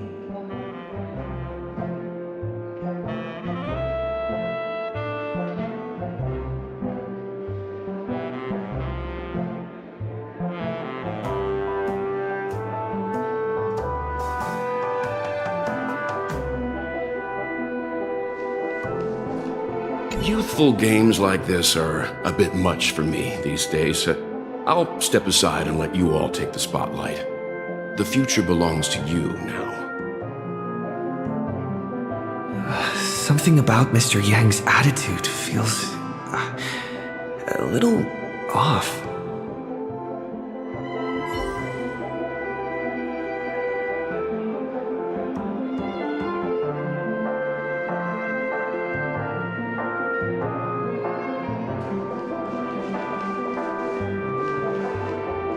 Not feeling ready yet? cup of my special coffee blend to calm your nerves. Everyone says great things about it. Wait, everyone is saying great things about Himiko's coffee? Yeah, sure. Lying liars.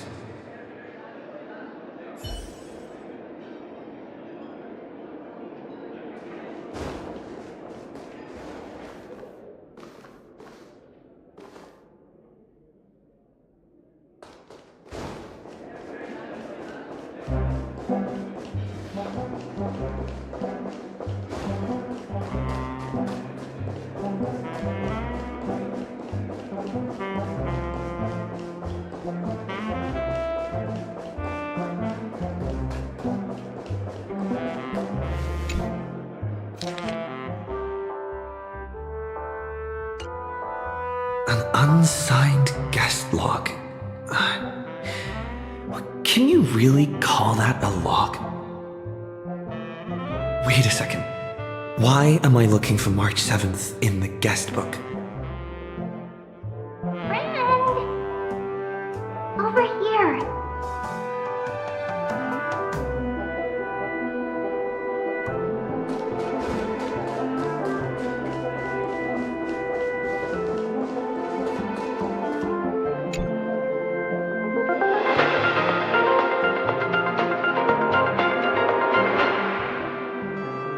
This is the Interastral Peace Broadcast. Good evening, everyone. Good evening. A newsflash. The Erudition experimental ground has separated from the entanglement.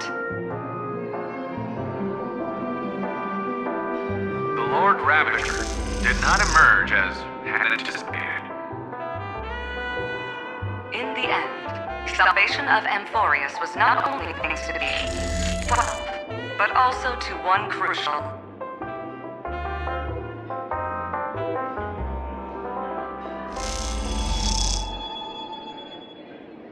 It won't be easy, I know. But you've got this. Find your way back. Find yourself.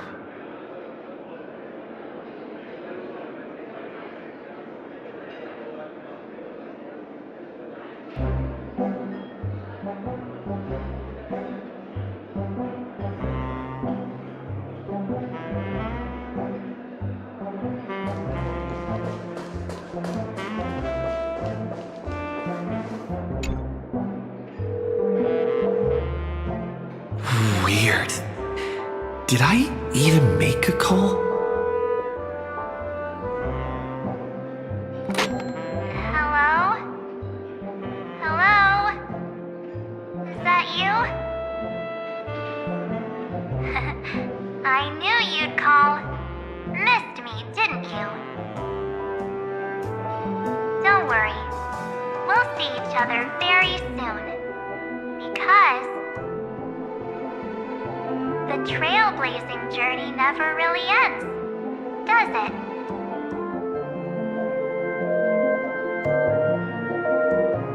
March. That's not her.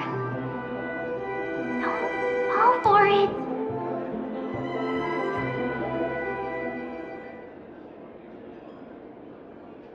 March 7th isn't here. Faint, fleeting voices are speaking to me. But where are they coming from?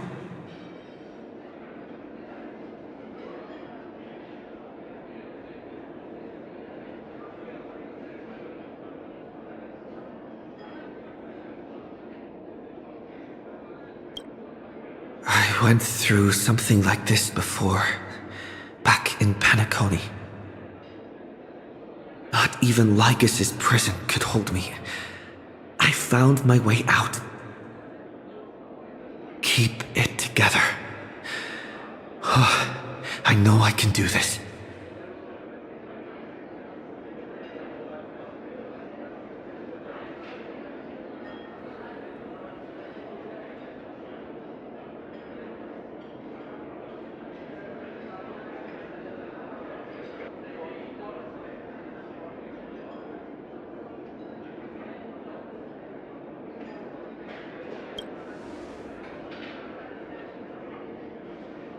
Well done, friend. Just like that time in the Sea of Flowers in the Nether Realm. Match up my colors, okay? Then we can go home together.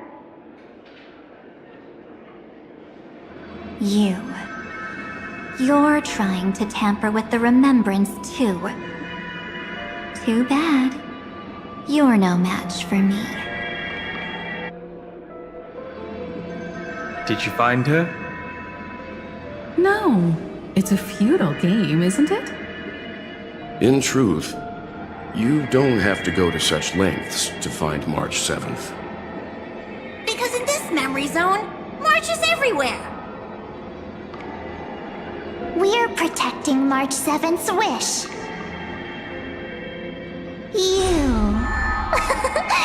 You seriously can't sense it? She doesn't want to say goodbye to the trail place. She wants to keep traveling together. Forever and ever. We are her memo sprites. For the sake of her wish, we must give it our all. Finally, the timing is just right. A thrilling damsel in distress rescue. Wait, maybe I got that backwards.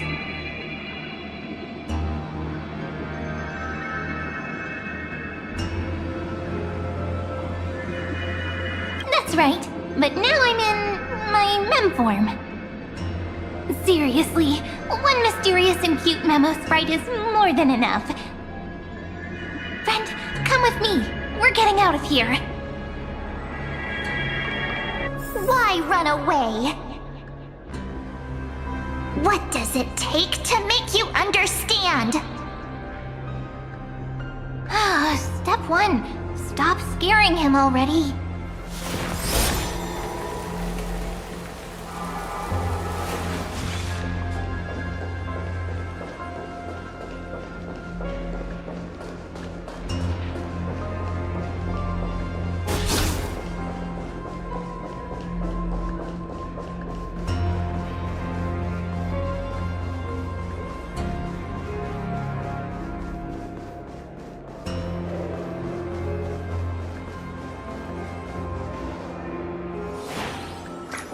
In this form, I'm way more suited for the memory zone. I'm totally in my element. Grab my hand. Let's hide away in the deepest corner of your memories.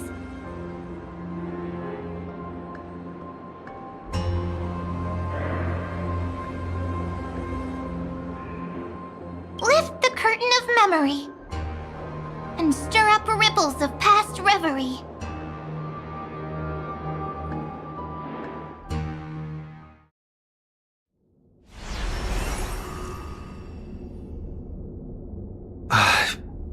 Where am I? The space station. Where it all began for you. Looks like we made it. What's that? Silverwolf? Kafka? It's your secret. I'm so curious. But I won't peek. Promise. When I first met you, I remember they were there in your memories too.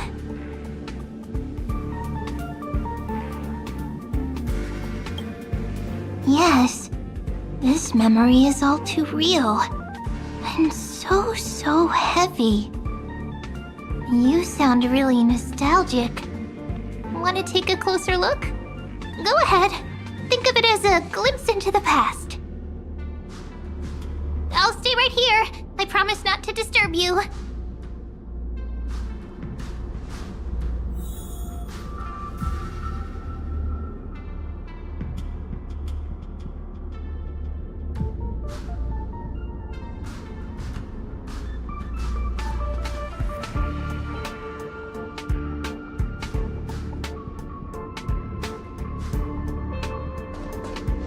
We'll stay hidden here for now.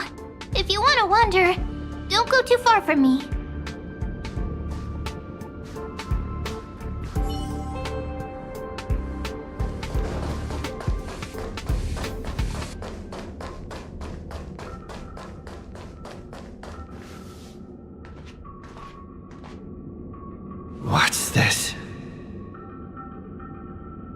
memories, from before I woke up? So, Silverwolf, how long till he wakes? Hard to say. Maybe a few more minutes. By the way, that part in the script, could this be the right moment? Yes, looks like we're on the same page. In that case... Listen.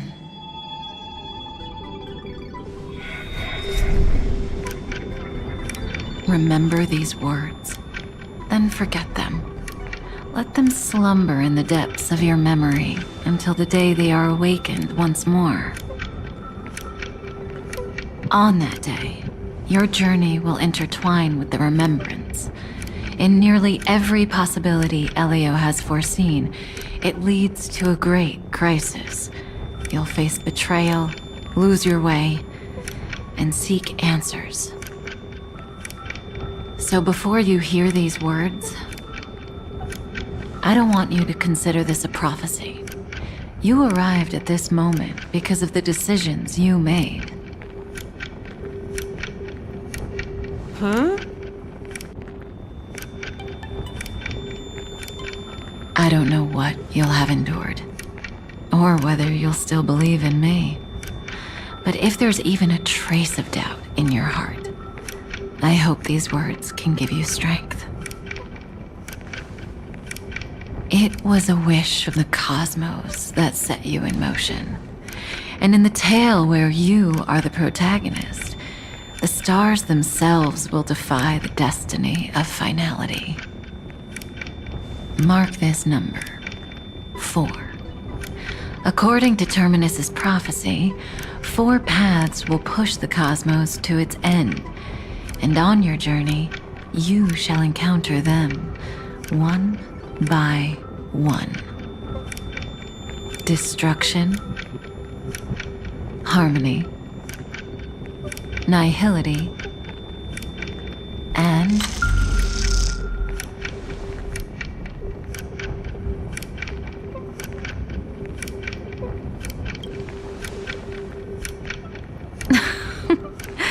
easy now. Trust what you remember. The 4th path has yet to fully reveal their face. And that's why the journey's worth it. Even in a predetermined script, there's room for us to mold possibilities into shapes we prefer. So listen. Take this guiding principle, then forget it. Let your own will be what expands your journey through life. As in the past, even while achieving so much, you never let go of your pursuit of freedom.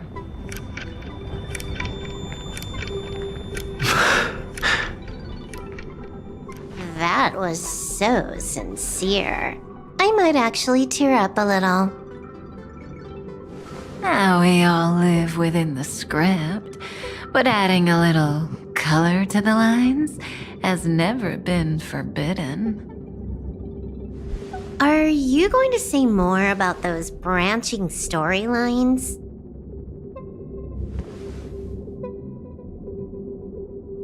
Never mind. Best not to tempt fate.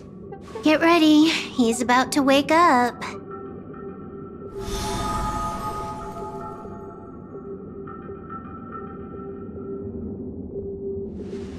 Come back to yourself. Kafka said that when my link to the remembrance deepens, this memory will resurface exactly when it needs to. And an inevitable crisis will surely follow. But even a Stellaron hunter can't fully grasp the trailblazing journey. Just as I thought. It all begins with March 7th, doesn't it? Even if the Express had never arrived at Amphorius, her secret would have come to light eventually.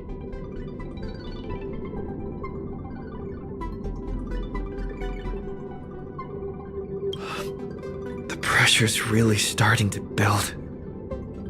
I can barely think straight. I need to clear my head and go find Cyrene.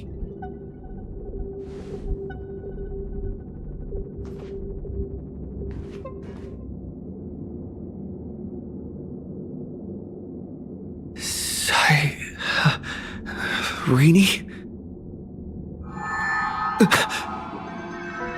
It's a breakthrough! A breakthrough! How could that little pink girl possibly beat us?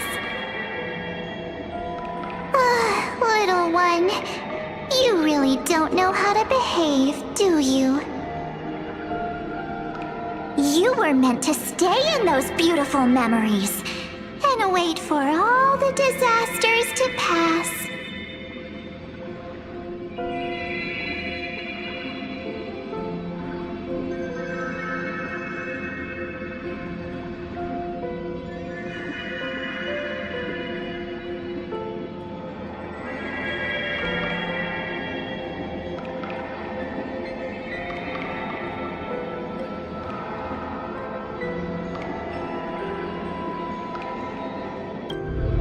Oh, triple-faced soul, cast your light upon us. Let no darkness remain concealed. Someday? Raise your hands high and embrace this boundless light.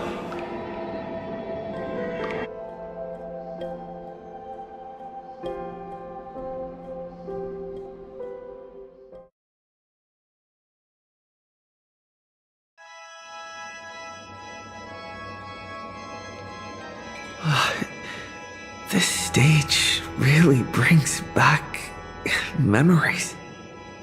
Yes. For you, I suppose it's been a long time, hasn't it? None of this would have been possible without Miss Cyrene. Even while engulfed by Memoria, she fought to stay in contact with the geniuses.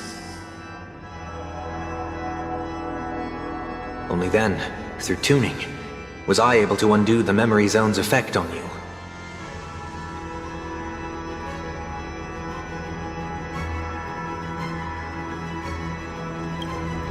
Step onto the stage first. Ms. March will come for us soon, and she won't be alone. Those memo sprites will follow. We need to prepare early. Only then can we get you out safely, and go back for Cyrene and March 7th. Please, be careful. Amphorius is being overwhelmed by an unusually violent Memoria tide. I'll do all I can, but even that might not be enough. Black and pink. Two memories twisted together. Time is precious. Let's pick up the pace.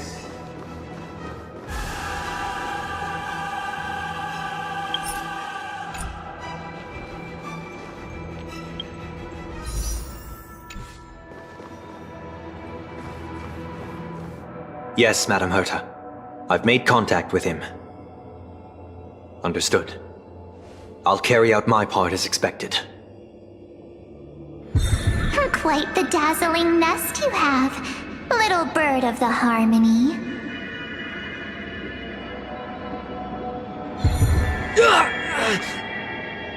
Your grasp of Memoria is unexpectedly profound, but playtime's over. This ocean we created, according to her wish. This journey that flows on, without end. Don't any of you think about interfering with it.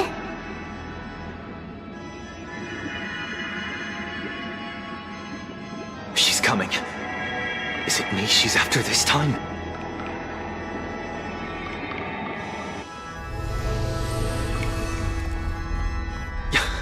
There's no time to regroup. I've prepared an alternate escape route.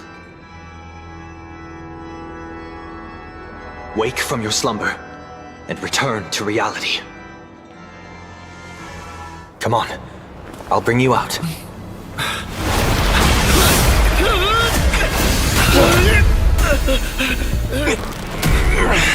Out. Self-righteous pathstrider of the Harmony. You think you can do that? Next time, get a memo keeper instead.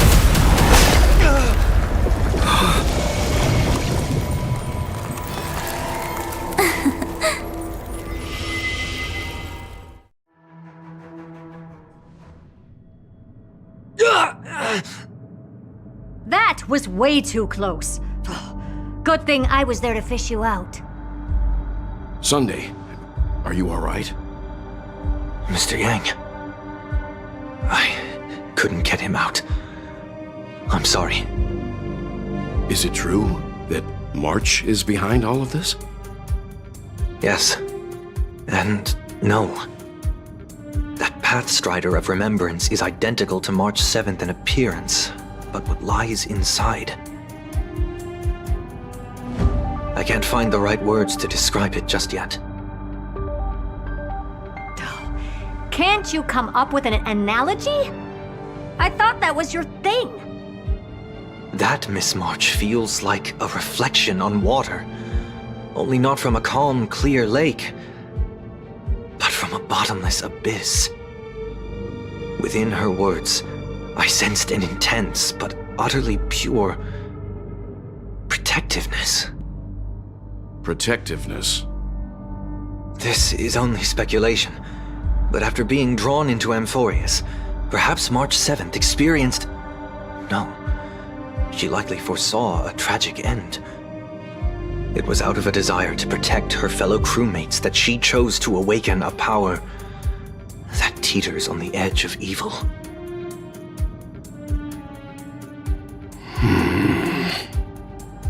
Well, on the bright side, at least March 7th won't have to face any danger again. After that battle, I'm afraid I'll no longer be able to join the fight through tuning. So... has Miss Black Swan's progress remained on track? You don't need to worry. She used your disturbance to mask her movements. Current status? Advancing upstream within the memory zone. I didn't see that coming. The Memo Keeper is pretty courageous, choosing to defy the rules and take matters into her own hands. This means she's chosen to stand against the Garden of Recollection.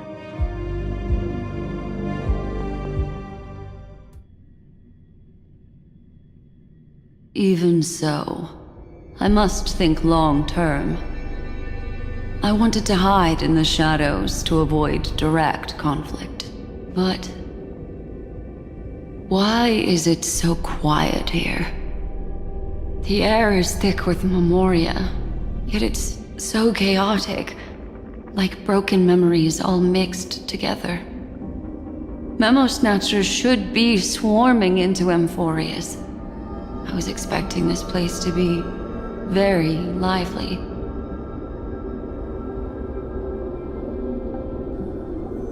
So, how did they end up like this? Now I'm getting very curious.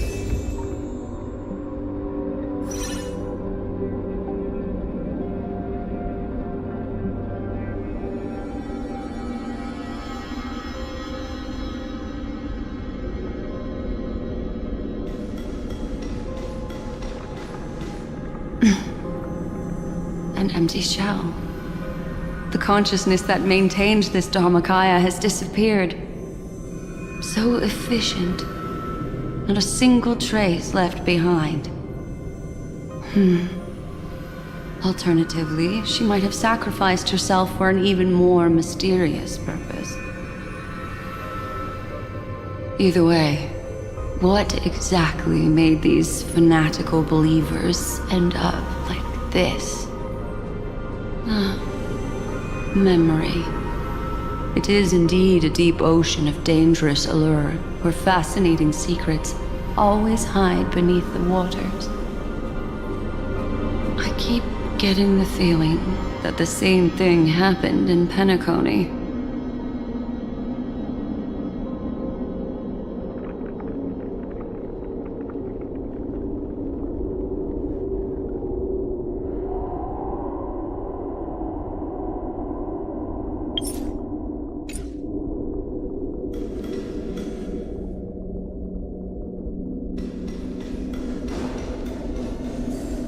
Get ready. We're about to head off. Is it really gonna be okay?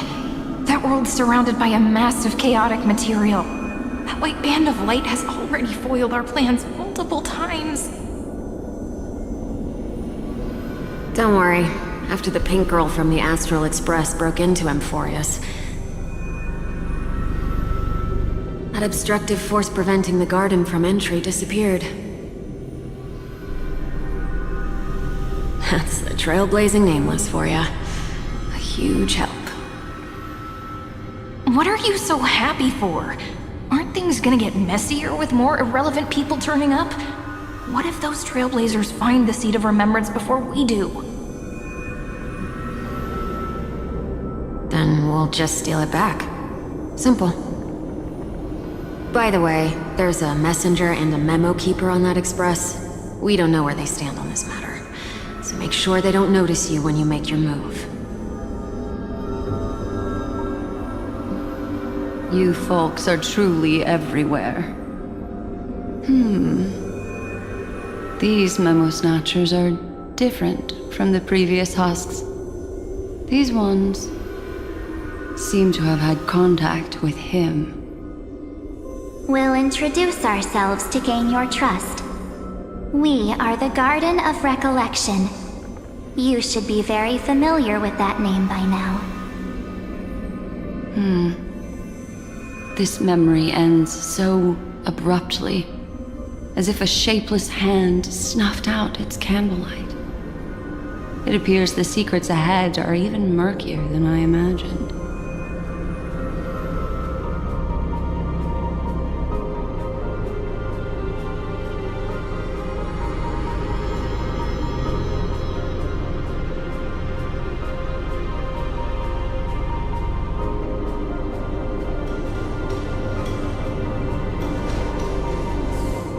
What a bizarre sight. It's spinning out of control! Everything's out of control! Why did no one tell us? That girl is the Memo Keeper's nemesis! Is she talking about March 7th? That Evernight, those black Memo sprites, they swallowed everything! Those who came here first, all drowned. Not even a trace of their consciousness was left behind! I wish I'd never come here. I don't want anything to do with Amphorius anymore. Please! I'm begging you! Don't come near me! No!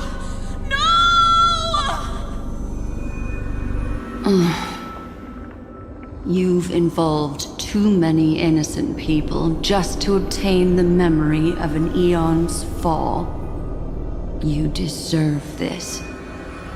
But I'm not here to blame you.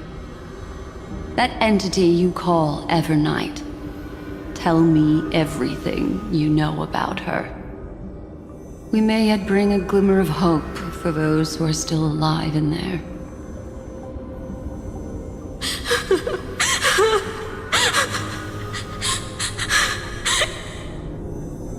Eden of blessed insight!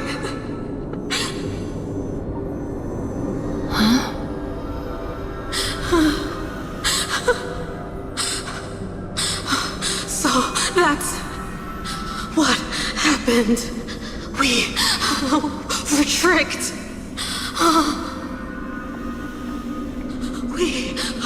We are the sacrifice. The garden used us.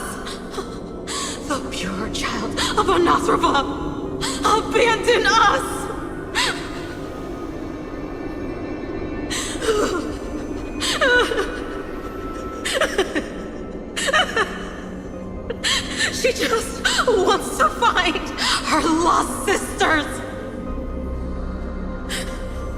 Find them, kill them, reclaim them! If a new life is to be born, its seed has to be dead. Dead, dead, dead, dead. Dead, dead, dead. Dead, dead, dead, dead. Dead, dead, dead, dead, dead.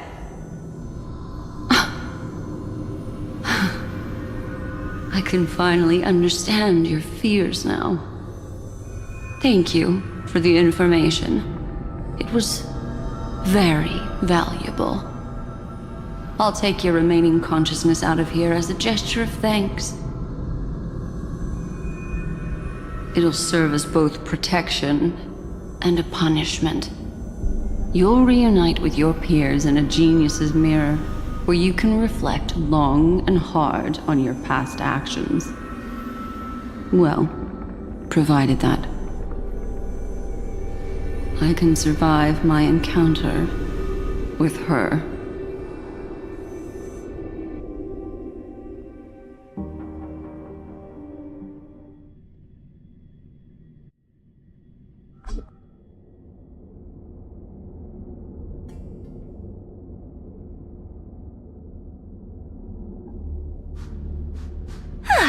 These little critters look scary, but they're not so tough to handle after all. Though the surging Memoria tide swept my friend away, I must return to his side before Miss Evernight succeeds. Another one of these stealth missions, huh? Help me out here, friends inner world.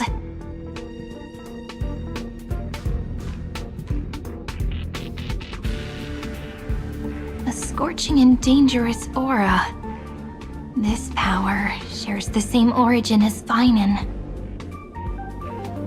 And then there's that enigmatic, bottomless aura that seems to jolt awake at midnight. Must be Miss Evernight. Better steer clear of her. There's a beam of light over there. Full of energy, yet uncontrollable. More familiar than the others. As if it's coming from someone close by. Could it be... my friend? Maybe it's the Stellaron he mentioned. Memories of the Stellaron are flowing deep within the Memoria tide. Let's go there to find my friend.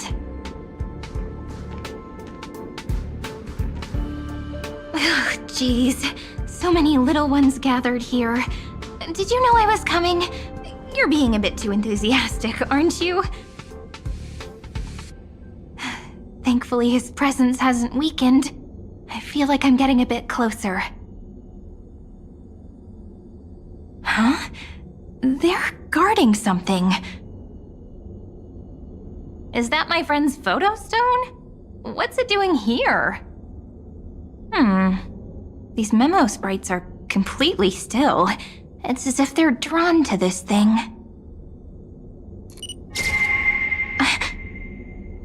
This is an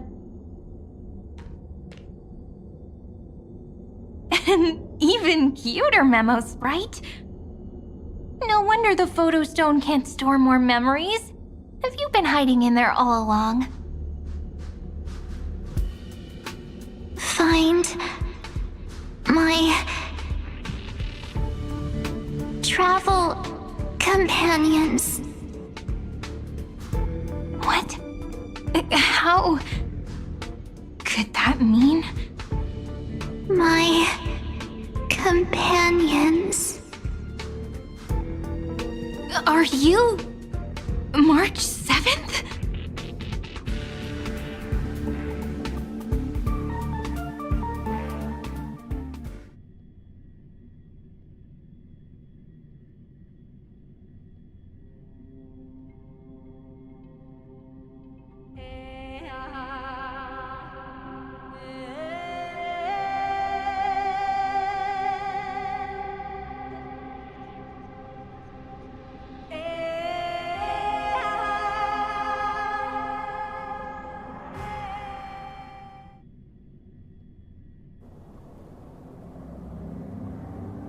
sky is burning, and the streets are empty.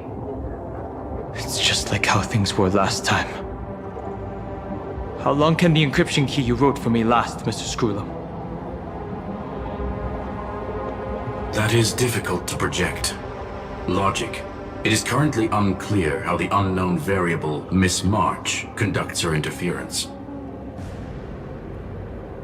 Please rest assured that I will extract you on time before the encryption key expires.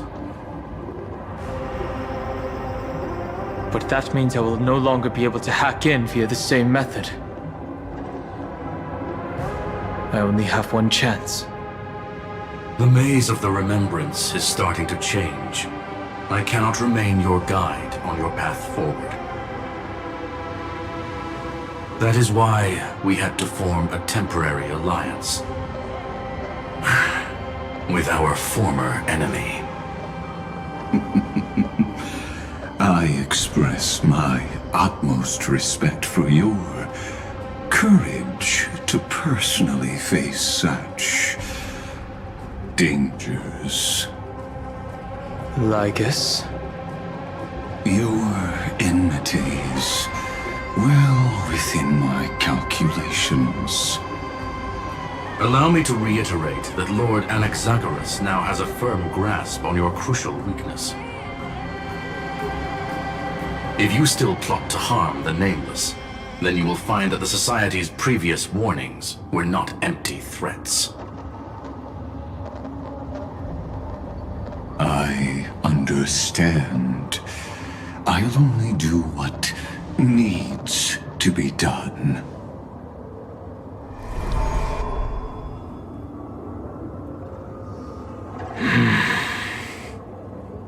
I never imagined that I'd one day walk alongside a genius who offered himself to the destruction. My stance has never changed. The erudition's ruin is inevitable. But before that, I'd be very willing to witness the reunion of the Nameless and to escort you on your way home.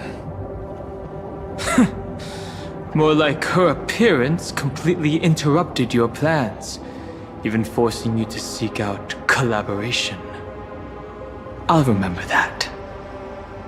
Your words are as sharp as ever. But remember, happenstance is the only true constant in the universe. The demise of the progenitor of all dragons is a testament to that. Come with me. I am honored to guide a scion of permanence. You created this wasteland before us with your own hands. Such sights are no longer able to stir anything in my heart. Are you saying that once upon a time you were actually moved by their defiance? I'm sorry to say, I never was. Numbers! Yeah!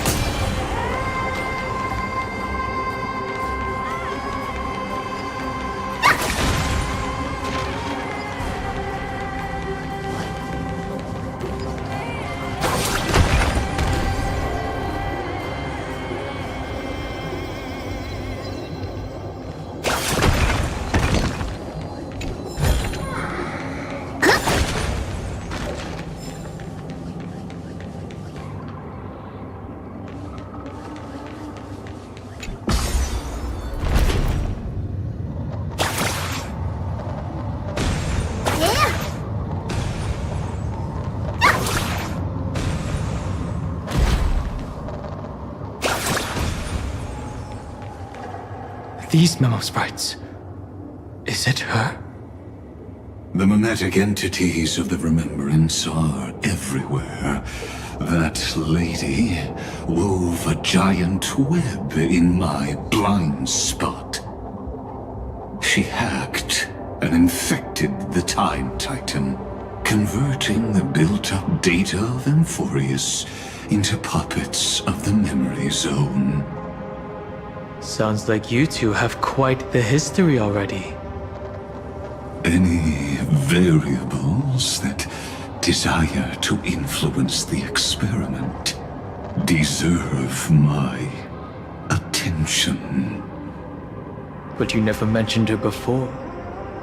Could even a genius of the erudition get his brains hacked? Lord Dan Heng, I'm simply stating a fact. That lady is also a threat to you. A threat that you cannot afford to ignore. She snuffed out the remembrance without any effort and left nothing behind. Her actions were so determined, as if she had an unquenchable hatred against that path. Contradictions are often the keys to the truth.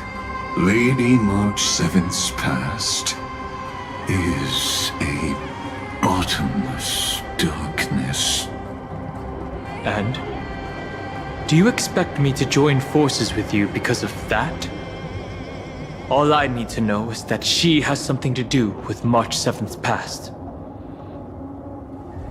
Fine.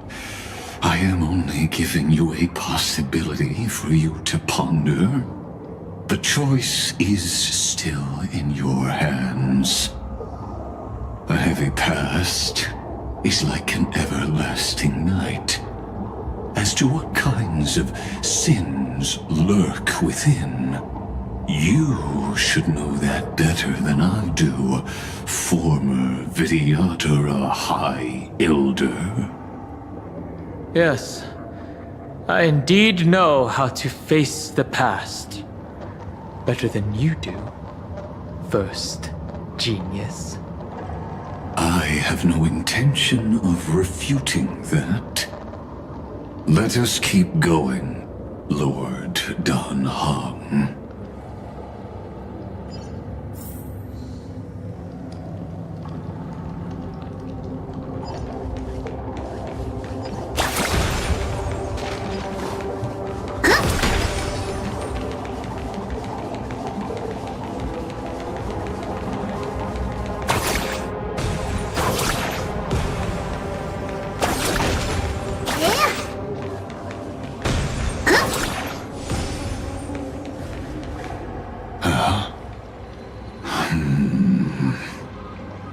I didn't think there were still some that got away.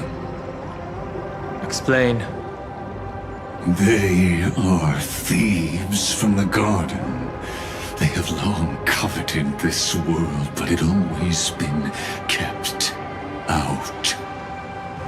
They finally got a chance thanks to your efforts. Unfortunately, they ran into Miss March and their consciousnesses were plucked out one by one, reducing them to mere husks. Those who were lucky enough to escape her drowned in the black tide, becoming these twisted figures. But they look very different from the usual Black Tide creatures. The reason has to do with our destination. Let us deal with the threats before us first. Then I'll reveal the answer to you. You really have no intention of fighting, do you?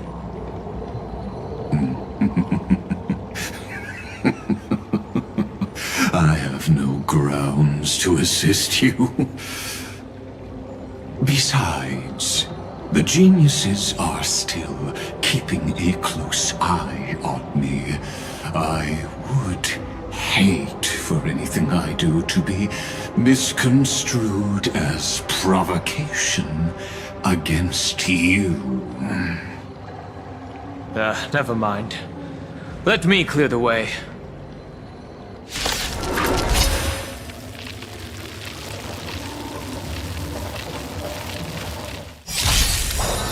Night falls. Good night.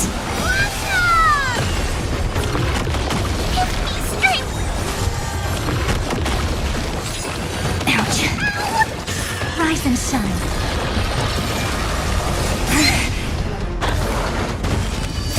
Fiends or devils, I'll crush them all!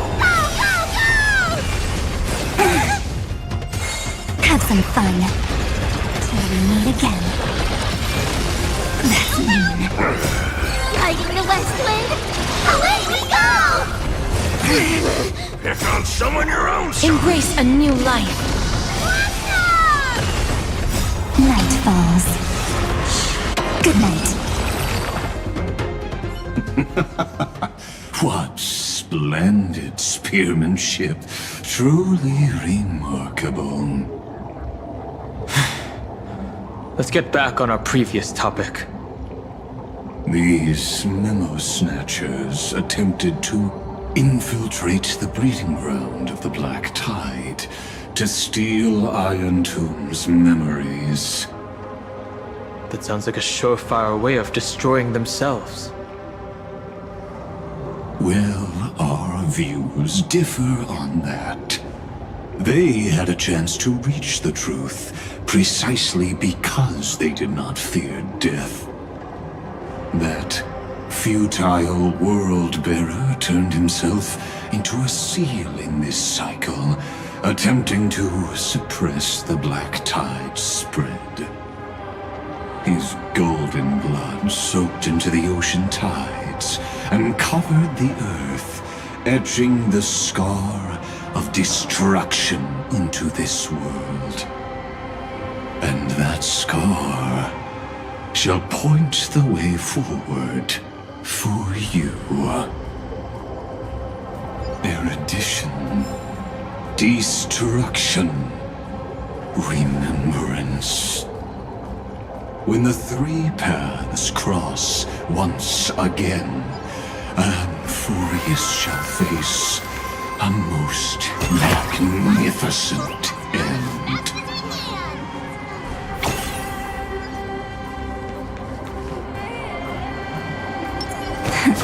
Lena.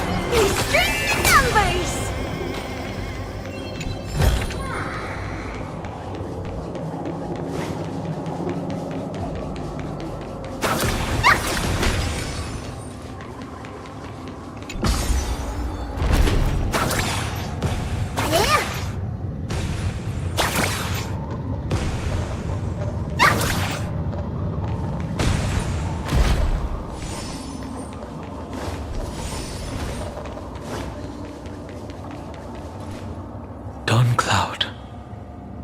I have witnessed 30 million futile ends atop this cliff.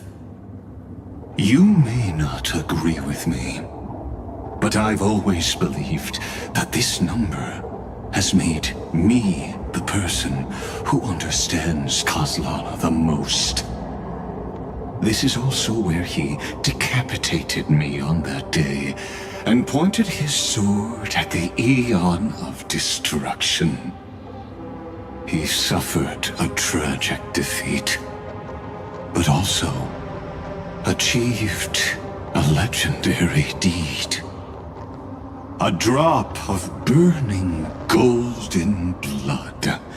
The blood that will cleanse the world. Dripped from the god's wound. Nanook? Fiden managed to hurt them? Yes. It melded into Kozlana's body, becoming the Destruction's final blessing. If you wish to dispel the fog and find that March 7th, then go and awaken his fury. She hides in the crevices of time, in the most concealed corner of Amphorius. Only the most ferocious will can break through the memory zone and illuminate her footsteps. Just like how the blazing sun can only rise at the end of the Evernight. How do I know this won't be another trick of yours? I have nothing to gain from helping you two work together. But in this cycle, Kaslana never answered my calls.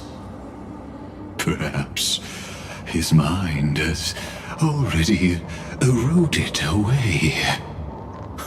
Or perhaps he is still awake, still fighting the whispers of the Black Tide. Deep down, I only wish that you and the esteemed Trailblazer could bring me an answer.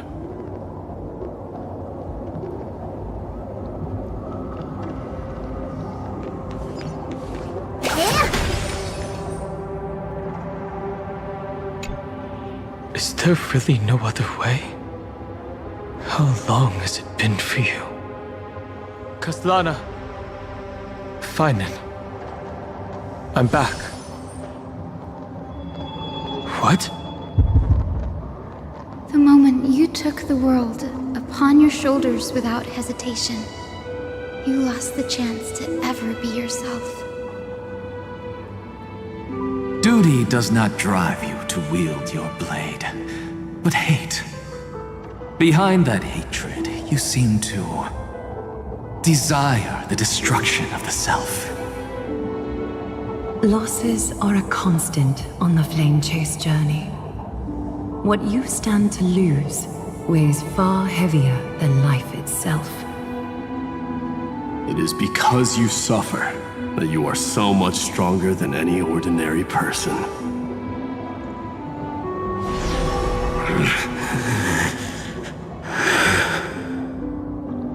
Partner. And Dan Heng. You still remember us? Those two names are like brands. Then I'll tell you that those two names only appeared for a blink of an eye in your long journey. But we once fought together to protect this holy city beneath our feet. And we witnessed each other's resolve at this very cliff.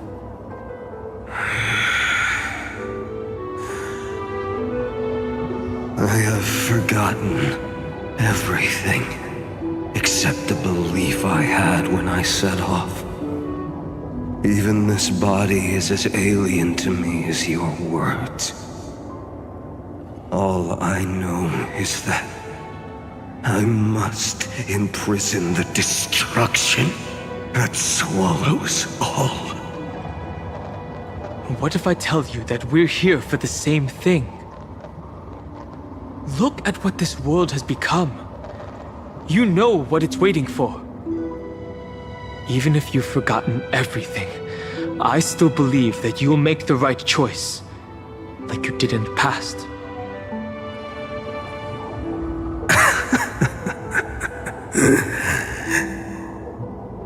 When have we ever had a choice? When were we ever masters of this world's fate? Even though I shoulder the dreams of millions of lives, I could only forge the destruction's evil will.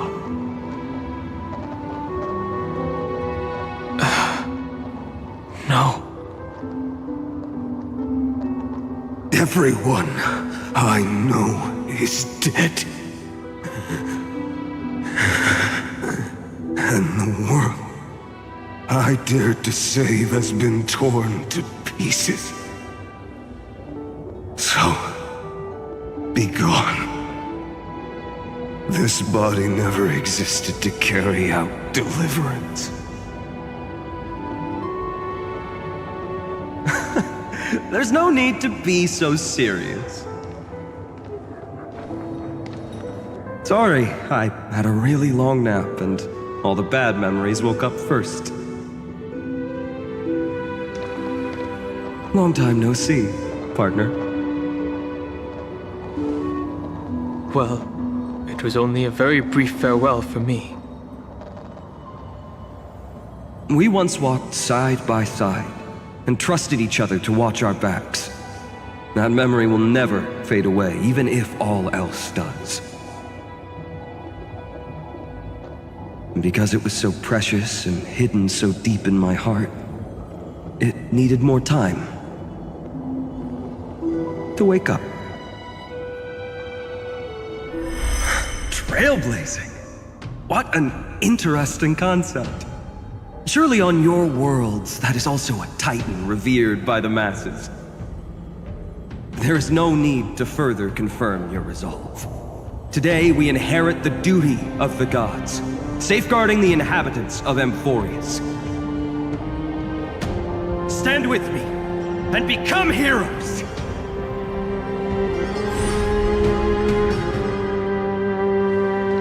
Did you hear that? Heroes! I have never forgotten the weight of that word.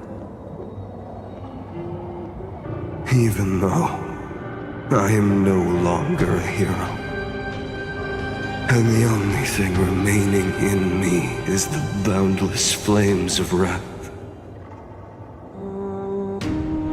But lighting a fire can also illuminate the path ahead.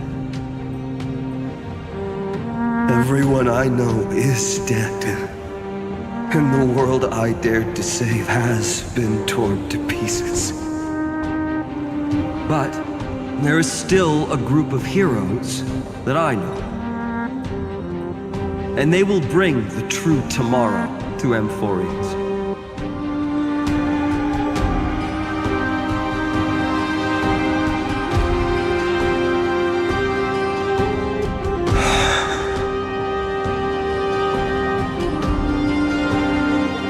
This body never existed to carry out deliverance. It only ever burned for world-bearing.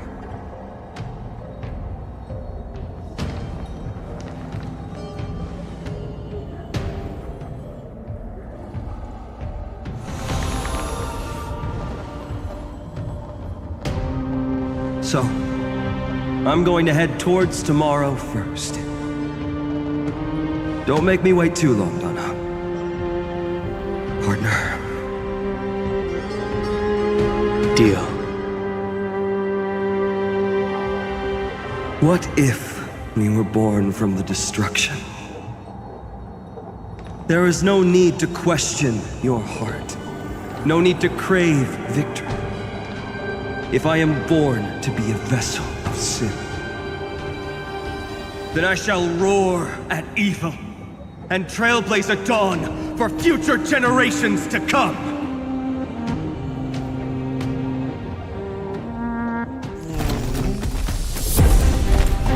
Let us go to the other side of the night.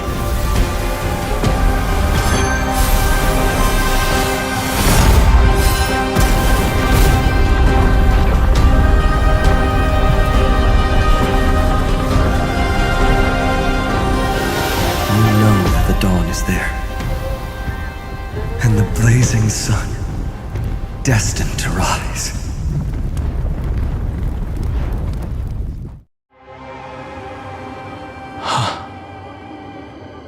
It won't be too long before our paths cross again. There is a ruckus coming from the Grove of Epiphany. It is time for you to set out, my lord. I have another notice for you. In this cycle, an eccentric demigod deviated from their flame-chased destiny. In a history known by none, Terravox, the Earth, fell. This matter has remained extremely mysterious, contradicting the extrapolations of 13 million cycles. I have reasons to suspect it also has something to do with Lady March 7th. As of now, clues that yield no conclusions are not important. Finan already pointed me in the right direction. Open the way.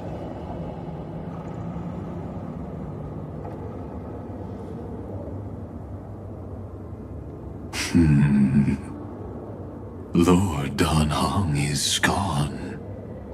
You can now speak your mind, Lord Anaxagoras.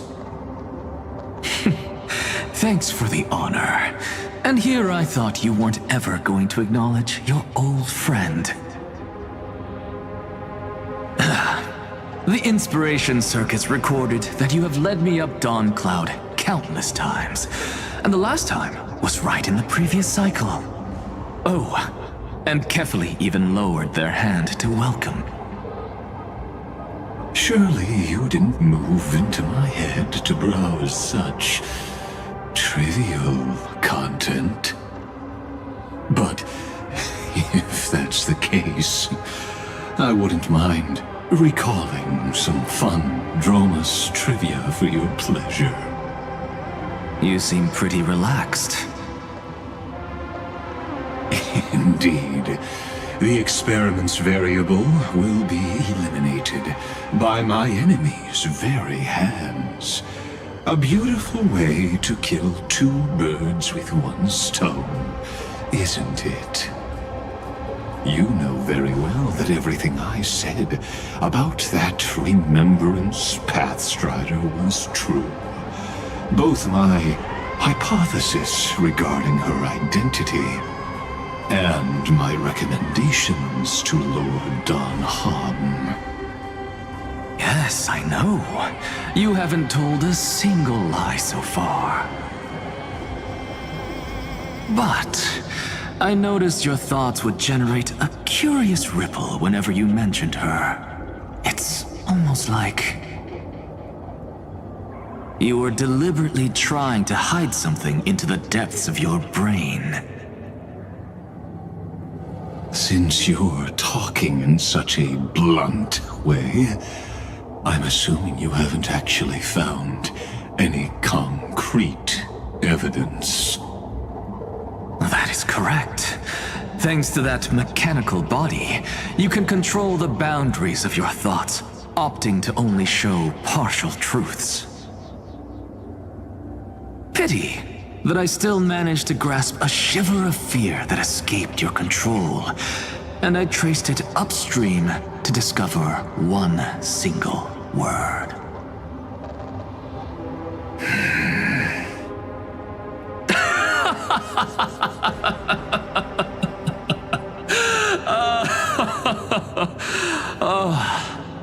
Lycurgus, tell me, what is the Demiurge?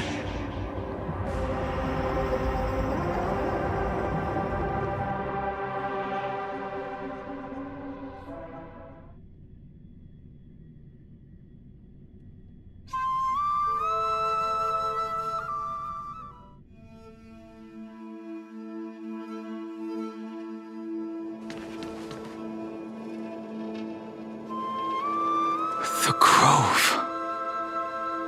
Even the branches and leaves of the sacred tree have been dyed gold. Finan gave his all for him. Now that the destruction has quelled the Memoria tide, it's time for me to go deeper into the grove.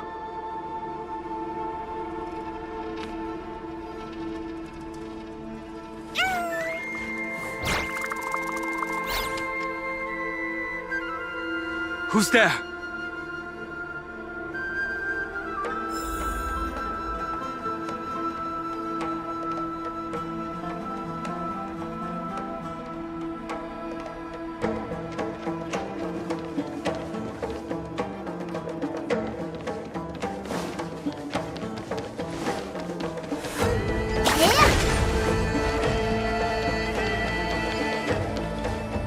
That fiery blaze engulfed the grove and woke all creatures from their slumber. And you, visitor from beyond the sky, you have no intention of listening to the cries of the earth. You are... Are you surprised? Demigods with golden blood are not solely limited to Kefali's children. Is it not natural that the offspring of Georios would take on their duty? I am Terravox, Avatar of the Earth, divine protector of the myriad living beings. What a coincidence. I was just told by someone to watch out for you. Answer me. Why would the Dromus King of the legends, the demigod who should have fallen, appear in humanoid form? You already know the answer. Is the transmutation arcanum not precisely your specialty, descendant of the permanence? How do you know about... Was it March 7th? Exactly. Thanks to her, I was able to escape into the Memoria Tide and disappear from the world's memories. So you didn't die. Your fall was just a lie. You cast aside your duty as a flame chaser and joined her. Why? To survive. For a Dromus, life is no more than existence. The birds and beasts of this world have struggled to survive since time immemorial. Yet unlike humans, they are unable to live on in the World-Bearer's memories. But Evernight is the master of remembrance, and I saw your story in the Veil of Evernight. Vidyadhara. The permanence. Track and trace mutation. Resurrect. Shun. The path you chose to survive will lead to your death, demigod. And what of it? This body is soaked in filthy golden blood. The earth is hungry, and only the permanence can satisfy it.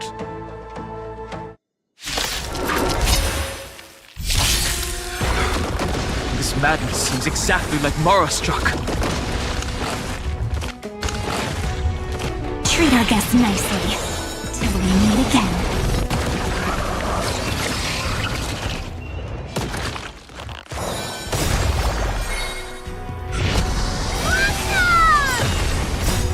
Riding the west wind, away we go! Give me strength!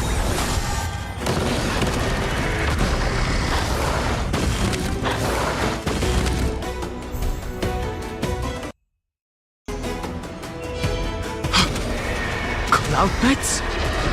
How is that possible? It's endless. Has the Memoria Tide returned?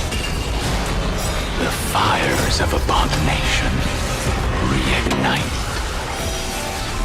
Why not join that water-mirrored moon and be fully imbibed?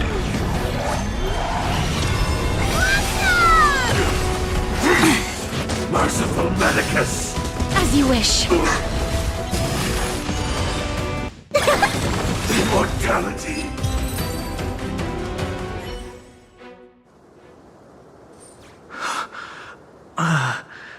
Is this some disordered memory?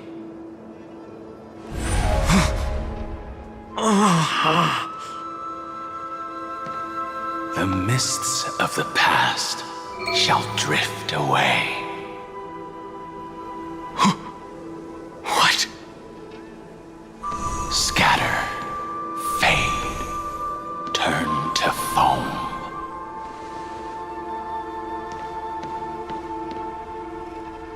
Do you not remember me? After all, I am the heavy burden you must bear. How could I be so easily forsaken? Dan Feng? Is this another memo snatcher trick? Vidyadhara are supposed to forget the past during hatching rebirth. But the preceptors interfered back then and allowed me to remain deep in your consciousness. If you do not wish to use that bloodstained name, you may call me Obliviated Memory. That's not necessary. Though we've long parted ways, I won't ever forget you. So, who is that giant? That is Amphorius' Earth demigod. He should be on our side, but he was led astray and intends to seize the power of dragon transmutation. The dragon descends upon the earth, and all beings look to it in reverence. You and I know that all life in the universe covets permanence. Are you trying to say I'll end up like you? One day you will, and as I see it, that day won't be far from the end of this journey.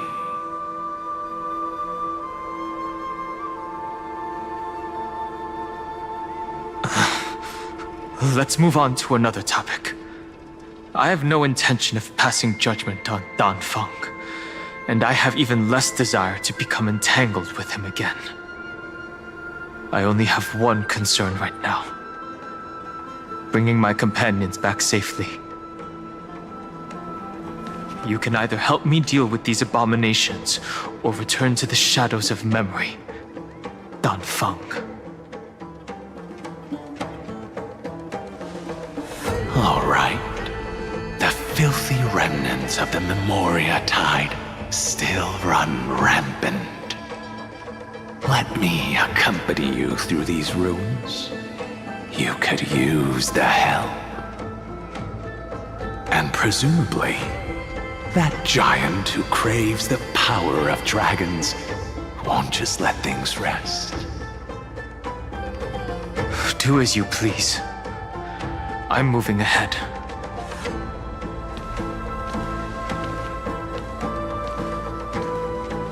Speaking of Terravox, his aggression just now was probably some distraction. His madness is plain as day. I agree.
good now.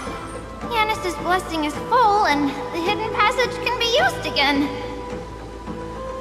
Now, the Imperator's legions can launch a surprise attack from the grove. Who knows if Terravox will be able to succeed? Huh? Who is this warrior? Lady Trebios, I am Dan Heng, the Trailblazer's companion. Dan Heng? Nice to meet you. I didn't realize Little Gray had more companions in addition to Little Cyrene. There is no need to elaborate further. They are merely a collection of your memories, just like me. No. If they were my memories, they would recognize me. Dan Heng? Even though we don't know you, we'll still ask you to get somewhere safe. A terrible battle is about to break out here.